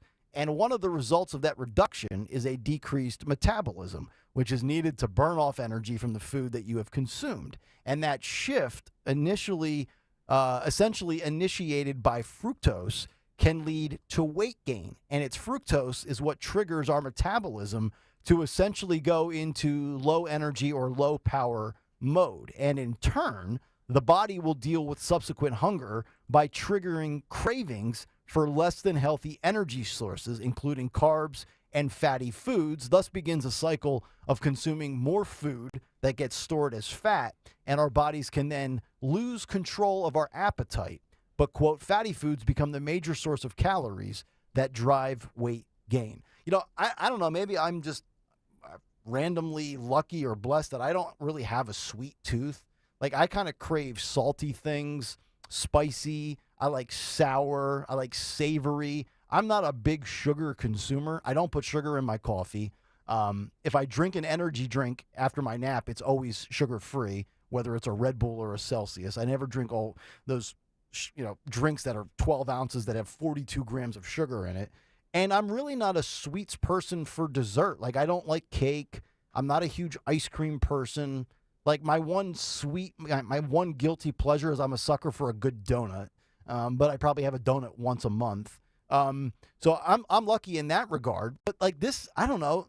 Dawn, I know you're very focused on, buying products that are healthy, and you're certainly in good physical shape. Is this really rocket science or what? Like, these stories come out like they're breaking news, and I've always felt for the most part, as long as you can physically control and have discipline and do exercise, you should be okay. Like, I don't think this needs to be like, rocket science and, oh my God, look at this breaking story. Researchers have cracked the mysterious code. I think studies like this are important because, in truth, this high fructose corn syrup, and of course, when this came out, I waved it because I'm always saying to my husband, "Don't buy that high fructose corn syrup," and he's like, "Will you stop?" Well, in fact, you have a child who's got diabetes. Yeah, and we all kidding aside, we do watch it, but for all of us, it's the thing about it is high fructose corn syrup is even different than just good old corn syrup, right?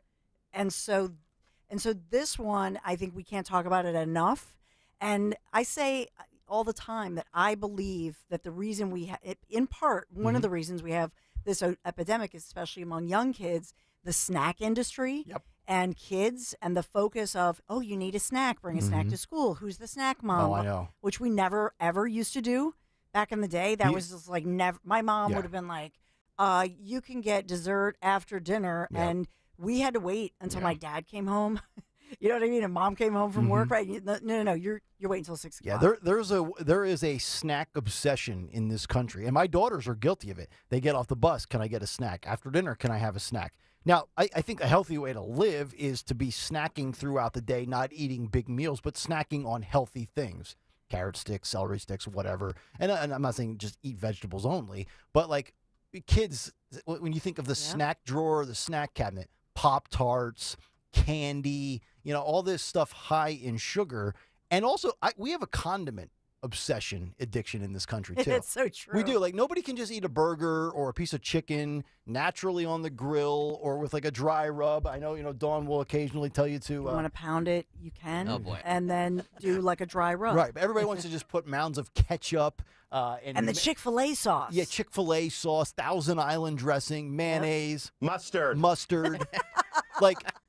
Mustard's actually a good one. Yeah, mustard's not bad for you. Yeah, it's healthy. That's correct. Yeah. But we just have this problem of like using weight. And like I go to cookouts all the time. And I'm like, just give me the burger with lettuce, tomato, onion, a pickle. And I might occasionally put a little spread of a condiment. But I want to taste the meat, the roll. If the bun is good, that's part of the battle.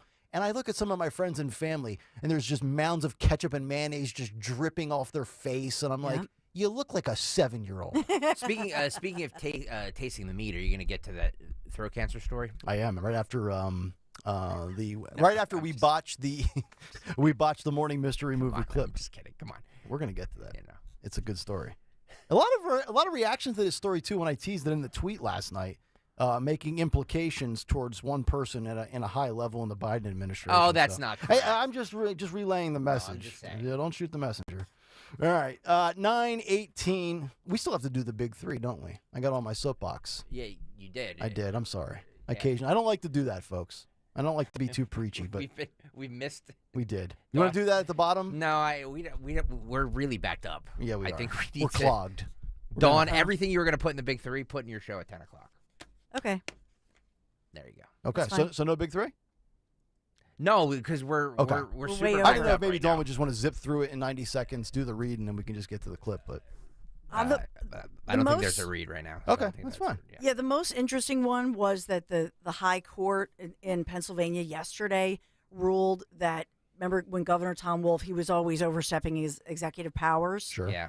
They ruled that regional greenhouse gas initiative was basically a tax. Okay. That was that was not constitutional in Pennsylvania. Oh. So this was one of those climate change initiatives, and it was the regional greenhouse gas initiative, and it hurt companies. It was a regulatory thing. It's just lost. So that's a pretty big deal for businesses. Okay. In Pennsylvania. All right, very good. There's Dawn's big one at 9:19. As it's 9:20, and we now get to our morning mystery movie clip. And now, the morning mystery movie clip on Kayal Company. Talk Radio 1210 WPHT.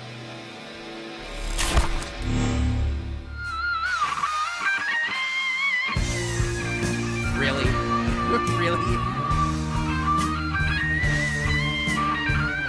We were due for a gimme, folks.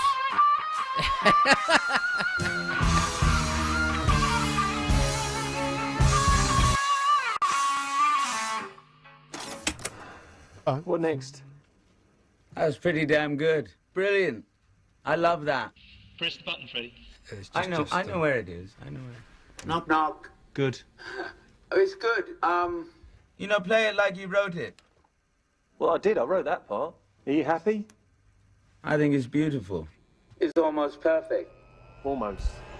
Think you know what it is? Be caller 12 at 855-839-1210, and you could win this great prize. Oh, how about this today? A pair of tickets to see Andrea Bocelli as he returns to the Wells Fargo Center once again on December 7th, 2023. He was not Bohemian. I gotta have a word with the boys in the back. It's either I know there's no in super between. hard, I know, or like so obvious. I just You like, said what Freddie. do we do? Does anybody put any effort into No, their job? nobody puts any effort into anything. Does anybody put any effort into this job? No. That's why I'm going to start mailing it in too. If nobody else is going to work, why the hell should I? My God! It's coming up December 7th. Tickets on sale, wellsfargocenterphilly.com. If you can identify the easiest clip in the history of the show. Just be caller 12, honestly. Right. I think they're doing this just to trigger me for another meltdown for a promo. I'm not going to take the bait. Yeah. I'm just going to put my feet up and let everybody else complain. Oh, there's a reason Anthony is defending himself. There's a reason for Yeah. it because it came out 5 years ago. 5 today. years ago, yeah. That's usually the tie-in is the date. Yeah. All right. Caller 12, 855-839-1210. You can identify that clip. And then we will get to this last story of the day. This headline is this: oral sex is worse than smoking for throat cancer. Doctor claims.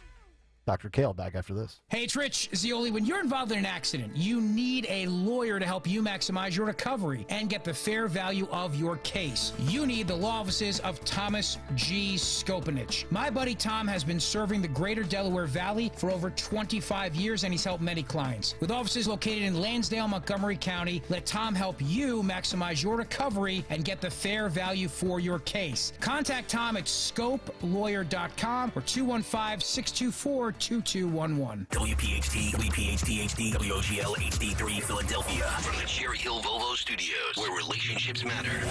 Always live on the free Odyssey app. Attention taxpayers. If you or your business owe the IRS back taxes or have years of unfiled tax returns, the IRS has green-lighted billions of dollars in tax relief to those facing financial hardship through its tax relief initiatives. If you have a delinquent tax problem and possibly facing wage garnishment, liens, levies, audits, or already in a payment plan, you may now qualify for significant relief. Qualifying and enrolling in this program could stop all collections, settle your tax problem, and may even reduce what you owe by up to 99%. Call the hotline at Tax Help USA to see if you qualify and receive your free tax assessment by dialing 800-210-1005. If you or your business owe back taxes to the IRS or state, you can now get the help that you need during these hard economic times. Get your free tax assessment to see what you qualify for by dialing 800-210-1005. 800-210-1005. That's 800-210-1005.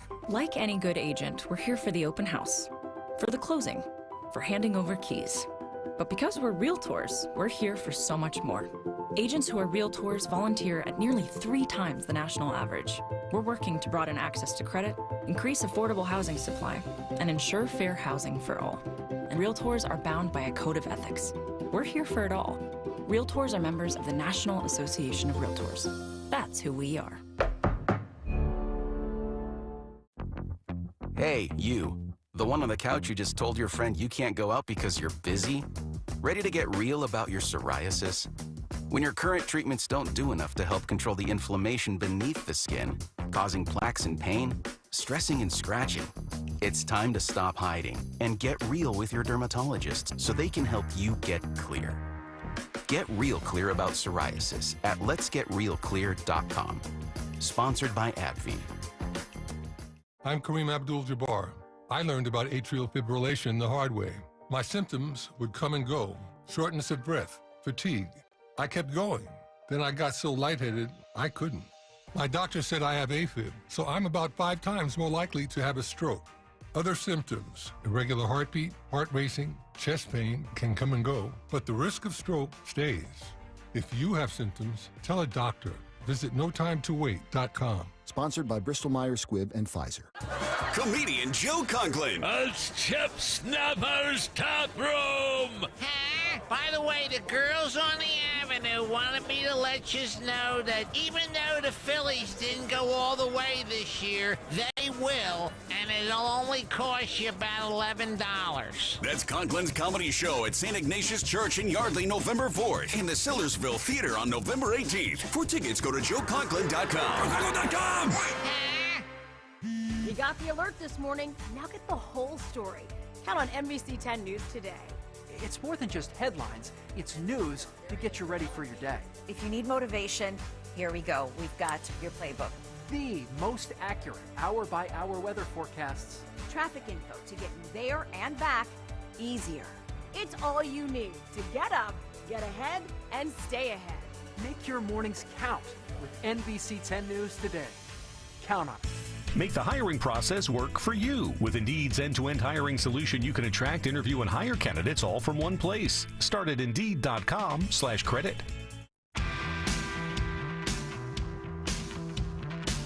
Join me next spring as we discover the wonderful sights in southern Italy together with my friends from Conservative Tours. I'm talking about the Amalfi Coast, Positano, Sorrento, Capri, the Isle of Capri, the Abbey of Monte Cassino. I mean, this is someplace I've dreamed of going, even though I've been to Rome before, but I've never actually been to Pompeii or the Amalfi Coast.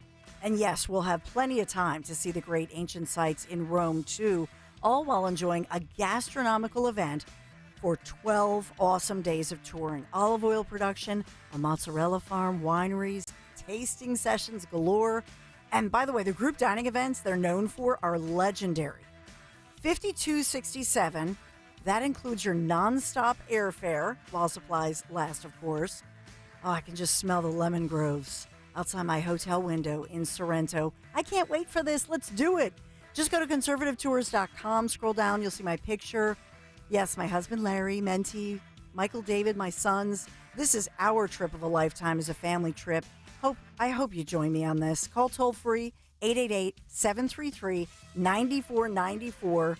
And by the way, we will also visit Italy's best-kept secret, Puglia, charming villages, unparalleled cuisine. And you'll see why so many Italians take their vacations in Puglia. Picturesque, unspoiled, and authentically Italian. Conservativetours.com. Conservativetours.com. Tell Dawn sent you. Calling up Blackwood to follow 1210 WPHT on the free Odyssey app. Download it now.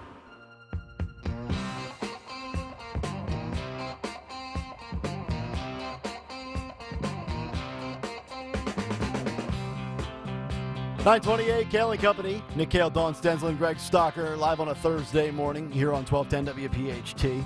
Get us on the free Odyssey app. Watch us on YouTube. Cut Sheet Part due in just about 10 minutes. Also, what's on tap for the Dawn Show? Who won Twitter today? But who won the Morning Mystery Movie clip? Who got it correct? And who is getting the tickets for Andrea Bocelli coming up December 7th at the Wells Fargo Center? I believe it is Bill in Downingtown, and he has identified the clip that we just played for you that came out 5 years ago today. Bill, what movie did we just play for you, sir? Hey, good morning. That's going to be Bohemian Rhapsody. That is correct. The easiest one. Boom. There we go. Yeah. Bill. Congratulations, Bill. Yeah. All right, Bill, you got the tickets. Congratulations, bud. Thank you. Appreciate it. You got it. He was clapping along in his car. I I love know. Bill. He's Bill is so my hands-free. favorite. Bill is my favorite caller this week. I bring it. He brought it. He did. He did. He brought the intensity, the alacrity, the pageantry, and the funk that we love on this show. All right, 855-839-1210. We'll get to this oral story with throat cancer just in just a moment. Oh, boy. Very few shows can go from Israel Hamas to throat cancer studies. Or should. But then again, not everybody wants to be a record setter. So here's this story, and I mentioned this earlier this morning. We've done a lot with Israel and Hamas, and this is where I think you draw the line between free speech and hate speech or invading somebody's personal space. And once again, it's stemming from the Ivy League, whether it's Harvard or Columbia or Cornell or Yale or UPenn right here in Philadelphia. I was told the Ivy League is where the smart kids go, except for the last 3.5, 4 weeks, it seems that might not be the case. If you're watching on YouTube, we are going to play you the video, and I'm just going to give you a little backdrop to this. So a Harvard student is mobbed by a pro-Palestinian demonstrator group, and demonstrators, plural, yelling shame at this guy on campus in this troubling video. And they go on to say that more than a half dozen demonstrators are seen holding a traditional Palestinian scarf in the student's face as they surround him and stop him from getting away, which to me, you can't intrude on somebody's right to keep walking or moving. That to me is unacceptable, and this is happening with Harvard student body, the Harvard Crimson, as they call themselves. So let's cue up the video. I'm not sure if we'll be able to make out what they're saying in the video from an audio standpoint, but you'll at least be able to watch if you're on YouTube. You can just go to youtube.com/@1210WPHT, hit the like and subscribe buttons. Okay. Look at they're physically surrounding this Jewish student, right, or these Jewish students, I guess. Yes, and it's just just keep it on a loop, guys. If just keep running it back. Like, so this guy's close, like feet, Yeah. like Oh, a yes. foot or two away from this person. Correct. It's very intimidating. I would actually argue physically bump the guy with the Yeah. black hooded sweatshirt with the mask on his face. Oh my God. Is physically bumping up to this guy, and then he puts his arm out to say, "No, you're not going to go anywhere. Come back here." And this is Harvard, right? This is Harvard. Yeah. Jewish students at Harvard surrounded by anti-Israel protesters. Oh my God. And are cornered when trying to get away. And you've got about, 3, 4, 5 individuals that are physically preventing him from moving. And then look in the background. Look at all the stooges with their phones out, documenting and like it's instead one thing, of doing something. Right. The only thing I would say in their defense is maybe you're using that as evidence to prove that this happened. No, but if you're doing No. it for likes on Nope. social media, you're scum. I am. If I'm there, like I'm throwing my phone Yeah. away and trying to help this. Right. Guy. And they're not. It's not like the people surrounding them. They're a bunch of cowards. They're not like buff people. Like I could take them. Yeah, well, they're all from the Ivy League, right? They've They're never little seen- wimps. they've never seen a nerds. weight room. So I'm going, yo, what happened to a safe space? Get away. Right. Just get away right now. And that's what, we always talk about. We hear this phrase, my safe space. And that's something that the left loves to use when they feel like they're intimidated. Well, I mean, this right here is the epitome of violating somebody's safe space. Yeah. This is, if there's anybody left from the Greatest Generation, and I know, because of, age and stuff like that, there's not that many of them left. But I feel like if there are, they're looking at this and being like, guys, we've been telling you we did this already. Yes. We did this already. What is happening? What is happening? We fought a war to help to eliminate this. Yeah. What is happening? And it's happening on college campuses in our own country. And I think most people are aware enough and willing to admit that, yes, there is anti-Semitism in this country. And maybe I'm ignorant or blind or naive. I didn't think it was to this extent this frequently. I really did not. I agree with you. I did not. If you would have told me, hey, on October 6th, my prediction is Hamas will attack Israel and you will see a rise in anti-Semitism in the United States like you've never seen in a long time, I would say, I don't know about that. And I'd be dead wrong. Yeah, somebody pointed out on the YouTube chat that I don't see any Palestinians there. That's a very good point. I mean, these are a bunch of wimpy. Yes. Wimpy, misled sheep. Got a couple of white people with blonde bleach. By the way, white people are still dyeing their hair blonde. What was this, 2001? What's that about? Got one guy in the corner. Then you got a female. I see, looks like one African American. I don't know if anybody else there is of Palestinian descent or of an Arabic background. This isn't, and by the way, when we talk about freedom of expression and protest, this is not protest. No. They're harassing Right. and they're physically intimidating that student. That is correct. This is despicable. Where is Harvard? What is Harvard's Where's stance campus on this? police? What is happening? Right. Well, honestly, the universities have pretty much made their stance known. Yeah. Yeah. Now, to University of Pennsylvania, Ivy League here just yesterday, that was going to be one of my big threes, but the university did release a huge plan, strongly condemning, and it was a good start for them, I think, and especially in light of this. I can't believe that this is happening on college campuses. I can't either. I can't. I'm just. And it's not just college campuses. It's happening on the streets of America. And by the way, guys, this is happening, yes, in the United States, but it's happening all around the world. The UK, it's happening. Like it's just there's something bubbling here that is really frightening. Yes. Really frightening. And remember, the ADL report comes out every year, and remember, when was that? This summer, the report came out, and actually in person. We had their leadership come in and did a long-form interview, and they talked about these disturbing trends they're seeing, and we had talked about that, and I was surprised by that, but I was glad they were revealing it and giving the backdrop to it. It's a major study, but now it appears that whatever was going on, to Greg's point, that was this movement that maybe people didn't know about, now it's exposed. Yeah, it is. Very sad. All right, so there you go. That's the video, courtesy of the New York Post. All right, 9:36. Let's get to a Thursday edition of What's on the Cut Sheet Part 2. What's on the Cut Sheet? Part 2. What's on the Cut Sheet Part 2 is sponsored by Delaware Valley BMW Centers now through November 30th during the BMW Road Home Sale event. Lease an all-electric 2020 or 2024 BMW iX X-Drive 50 for $799 per month for 36 months with $6,429 due at signing. Details at bmwcenters.com. Daniel, did you get those two clips that I just pulled for you? Hopefully you did. Actually, at the end of the day, I guess it doesn't matter. If you did, you did. We were talking a lot about Trump in the first one.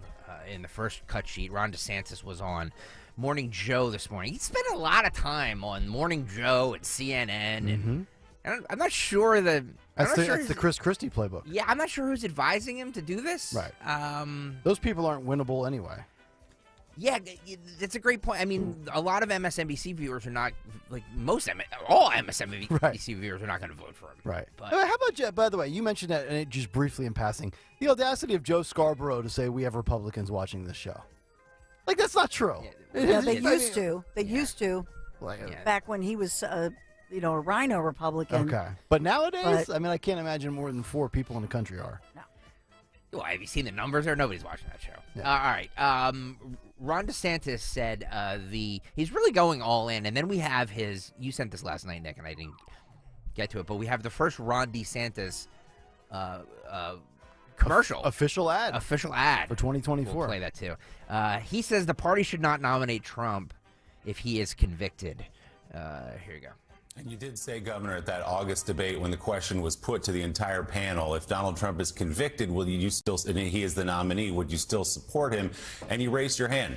You're a lawyer. You've served in the Navy. You were well trained at the greatest schools. Do you really believe that a man who's convicted of, say, attempting to overturn the 2020 election or taking nuclear secrets back to his beach club, do you actually still, as we sit here today, believe that person should be president?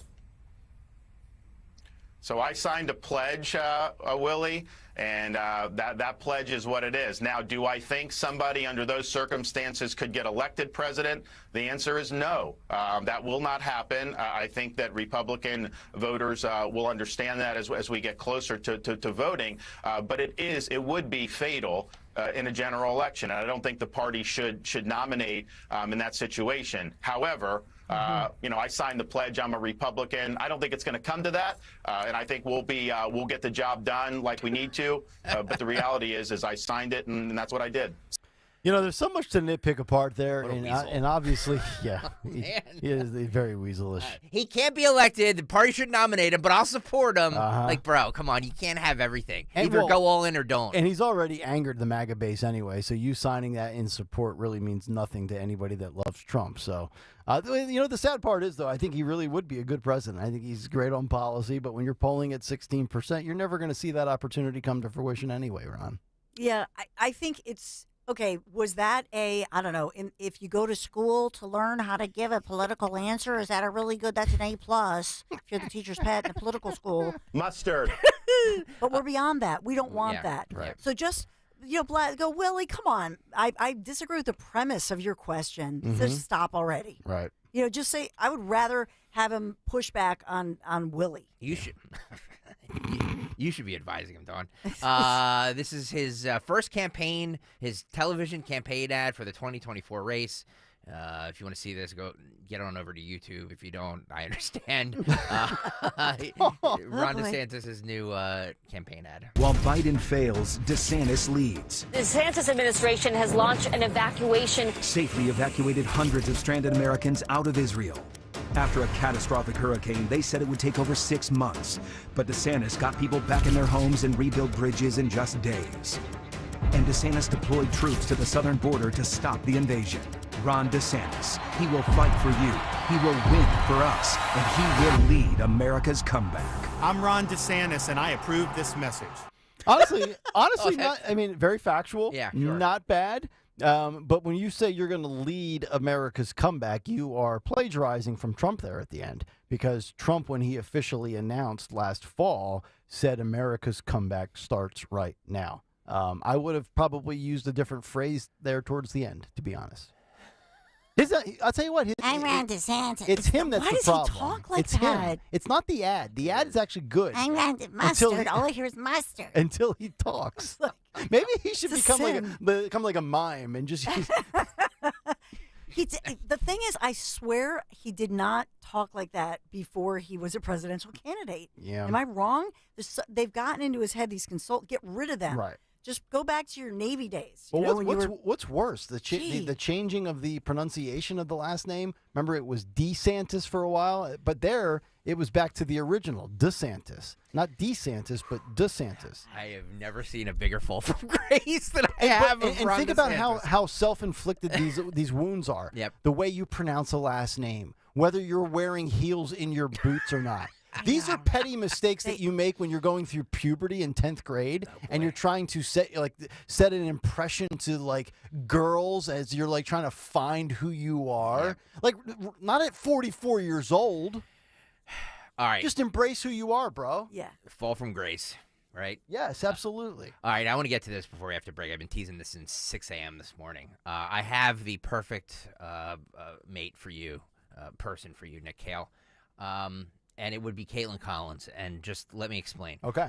Because I know you two probably agree on nothing politically. It's not a political statement. She was on Late Night with Seth Meyers, which, by the way, is... Gets less than Morning Joe. Oh, man. Okay. And she was talking about your favorite football team, college football team. That's correct. Roll Tide, baby. That's right. Roll Alabama. Tide. Yeah. This is what she said. Cut 14. Yeah, baby. You are a fan of Alabama football. Just like a casual fan, You are nothing, the biggest, nothing like serious. You are the biggest Alabama football fan I know on Twitter. And how would you say this season has gone? No, I'm genuinely curious about this. I mean, you seem unhappy about I say it. this with the backing of 100,000 people in Bryant-Denny Stadium that it hasn't been our best season. Okay, well, that's a little unfair because all you ever have are the best seasons. 7-1, you're ranked 8th in the nation, and you're walking around being like, like Eagle fans. I'll tell you, I'm going to the game this weekend. I'm going to Tuscaloosa on Saturday. It's my first game that I've been to this season. Typically, I try to do 2 or 3. Okay. And, Nick? Hopefully it goes well. But, I mean, it has been a brutal season. We lost to Texas. We've nearly lost to some. By the way, can I just say one thing real fast? Where is this Caitlin Collins? I know. CNN? There's none of that on her show. Yeah. No personality, no smiling. The first thing I would say to her if I was, her program director or whatever they call it over there, I'd be like, "This is whoever you were on Seth Meyers. That's who you need to be on CNN." Yes. Correct. Well, that's who she used to be. But again, we're talking about the consultants who advise her, and it was all like, just talk like in that whispery, yes, and I've told you, robotic way, like Anderson Cooper. Every female on CNN looks angry and miserable. Yeah, like Anderson, Dana Bash, Aaron. They all just look like they just want death to Trump. Put her in a jean jacket, let her drink some scotch, and talk Alabama football. Yes, Roll Tide. Amen. Caitlin. All right, a little bit more, and then you can comment next. Texas fans here? Yeah, no, you just stay till the end. Did you just do that? be a good sport and stay till the end. Raise your hands again. No, I'm just kidding. Are you a fun vibe during a game? No, oh my God. Everyone is always like, I want to go to the game with you. Like all my friends who have never been to the South, they're like, I'd love to come. I'm like, sure, you can come and hang out with me before the game, after if we win, during the game. Yeah. Like I'm not talking. I'm like sitting there. I'm watching. I'm So serious. what about in New York City? Someone says, I want to come over to your apartment. no. Okay, no. You This is watch something- alone? When I moved to Washington, D.C., I moved there a month after I graduated from Alabama. And on Saturdays, people in Washington would be like, let's go to brunch. Let's go do this. And I was like, it's Saturday. Like, we're not going anywhere that's not within, like, 30 feet of a television. Hell It's yeah, got to girl. be 50 inches at least. Yeah. Yes. And they have to turn the sound on. It's It's so cool that you overcame this mental illness. I haven't. It's cute. Yeah, I've been able to say the same thing in Philadelphia. I don't understand how a man on a Saturday in the fall is out doing a pumpkin patch ride, raking the leaves, going to the mall. Like, bro, college football's on today. Listen, and I get it. This is not a college football. Listen, come on. Sometimes you have to. Oh, of course, I of have course. to be a doting dad on the weekend because I'm not home a lot during the week. So, by the way, Alabama plays LSU Saturday night, and I'll see if Caitlin's available. She looks pretty good there, by the way, too. Yeah. Yeah. Definitely. See how nice you can actually be when you're a pleasant person and you smile. oh boy, they're not happy about it. Uh-oh. Mango Mush Yeah. says she's a puppet. Shelly says she's not hot. She has a big nose. She does Oh, have, my well, yeah, she goodness. does have a schnoz, but I do too. But the question I do have about her is that, and I know she's trying to be good and listen to their little CNN consultants, but when will Caitlyn come out? Because reportedly she's not a liberal person. Right. Yeah. So You've heard that many times. By the way, Nick, if you want to have a little friendly wager, I'll put my money on LSU. You want LSU with the 3 points? Yep. All right. I'll take Alabama -3. Okay. Loser has to watch all of Caitlin Collins' show on Monday night. All right, we'll come back, wrap it up, find out who won Twitter today and what's on tap for the Dawn Show, and I'm going to send Caitlin a DM. Back after this. Hi, I'm Rachel, and I have a serious heart condition called hypertrophic cardiomyopathy, or HCM. Some symptoms include being short of breath, feeling tired, or having dizziness or chest pain. I still had symptoms on my beta blocker, so I asked my cardiologist about any treatment advances. It was a breakthrough for me. That's why I'm working with Bristol Myers Squibb to raise awareness about HCM and to help others like me. Talk to your cardiologist today. You may be glad you did. Sponsored by Bristol Myers Squibb. When you need to know, depend on KYW News Radio 103.9 FM. A second trial is underway for a convicted union boss, this time on charges he embezzled thousands of dollars. The Danish company Ørsted has decided to walk away from 2 offshore wind projects near Atlantic City, leaving state officials furious. The Philadelphia solicitor is stepping down as a new city administration will come in after next week's election. Get the latest anytime on KYW News Radio. Now on Crystal Clear 103.9 FM. You've never needed us more. We know you're excited because Eagles football is back. With the free Odyssey app, you can jump back and listen to the moments that matter, even if you missed it live. Hear Marks and Reese break down the offense, or listen to Nick Sirianni's interview with the 94 WIP Morning Show. Yeah, I've been in a game where we scored a touchdown, and I'm fist pumping with the fans. I don't think I've done that since I played college football. Stay close to the Eagles wherever you are this season. Download the free Odyssey app today. AUDACY. It was the day we all feared. The stock market went down and then kept going. 2008, when the markets lost over 50% of their value. But that was over a decade ago. Today, it's not so painful. Jim Cipriotti at Retire Ready Financial Group calls that financial amnesia. When you forget the pain of losing half your savings, and more importantly, ignore the fact that it can happen again. A complimentary consultation from Retire Ready Financial Group can show you where you stand now before the next market pullback. You're much closer to retirement than you were in 2008. Don't let it happen again. Call Jim Cipriotti at 610-894-7415 for a complimentary consultation. That's 610-894-7415 or online at retirereadyfg.com. You can forget where you put your keys, your glasses, or even your car. Don't forget to protect your retirement.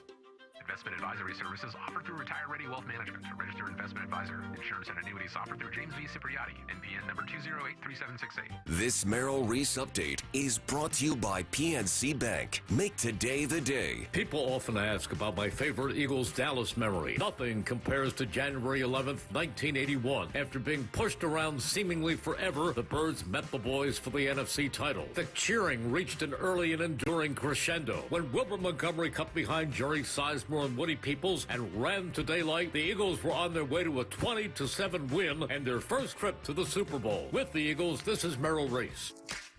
Hi, this is Joe Meterchik, PNC Bank Regional President. When it comes to playing the game, every team has their why. Maybe it's for their legacy, the rush of a win, a championship ring. We at PNC Private Bank want to understand your why, your purpose. Once we understand it, we'll map out a personalized path forward to help reach your goals. Tell us, what's your why? PNC Private Bank is a service mark of the PNC Financial Services Group, Inc. PNC Bank, National Association, member FDIC. You've heard me talk about our great experience with Piazza Honda. We recently, visited Ross and Tony and Kristen, Vince, met with them. It was such a great experience for Michael, watching him drive away in that gorgeous new Honda Civic from my friends at Piazza Honda. They have such a knowledgeable sales team and showed all the features. And then Michael took it on the road test, a road trip for a test drive. We were so impressed every single step of the way. And when we left that dealership, of course, I was taking pictures of my Michael. We were all verklempt. It was really a sweet moment for us. But also, he drove away with a specific model, the color that he loved and wanted, and the experience. It was seamless from start to finish. If you're considering a new or a pre-owned Honda, just visit Piazza Honda in Philadelphia, Springfield, at Stelco, Langhorne, Pottstown, or Reading. You can always shop online. Maybe start your search at piazzahonda.com, Piazza, piazzahonda.com. Tell them Dawn sent you. Dawn Stensland weekdays 10 till noon. Dom to your Dono noon till 3.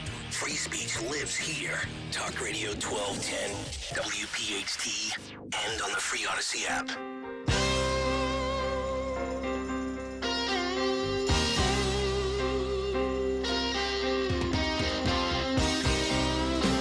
It is Kayal Company putting a bow on a show for a Thursday here on Talk Radio 1210 WPHT. Dawn Stensland is coming up at 10 o'clock this morning, and we find out what she has lined up just 7 minutes from now. Yeah, so much happening in Philadelphia and beyond. We've got a lot of breaking news and developing here in Philadelphia, and also all the news that broke yesterday out of our Pennsylvania legislature. So we've got all that covered. Coming up at 10:05, my friend Christine Flowers, local broadcaster, national columnist Christine Flowers, and we'll talk about all of these issues and, of course, the ramifications of the upcoming elections. And what are some of these local elections in Philadelphia where people are really fired up, for example, over these injection sites, and why Philadelphia voters really matter in some big statewide races. So we'll go through that, among other things, with Christine Flowers. Then coming up at 11, we will get the take from Cindy Ziff, the voice of the ocean, clean ocean action, of course, right? You mentioned Cindy yesterday. So yes, first thing I thought of. I know, right? So just to get her take 24 hours later, we heard Van Drew, we heard all the movements, but she is very nervous about a few things as far as these turbines, and does not think this is a done deal with the big news that Orsted is backing out. And speaking of New Jersey, who else is running for Senator Menendez's job? A little surprise candidate in the works, making some moves. So we'll look at that one as well. A famous wife is maybe entering in the bid any minute. So a lot coming up. All right, 9:54 as we wrap up the show on a Thursday with Who Won Twitter today. Who Won Twitter? Who Won Twitter, sponsored by Delaware Valley BMW Centers. Old Man Dudley wins Twitter. He says, "So you took the bait, huh? At the peak of the candy holiday, you're doing an anti-sugar segment.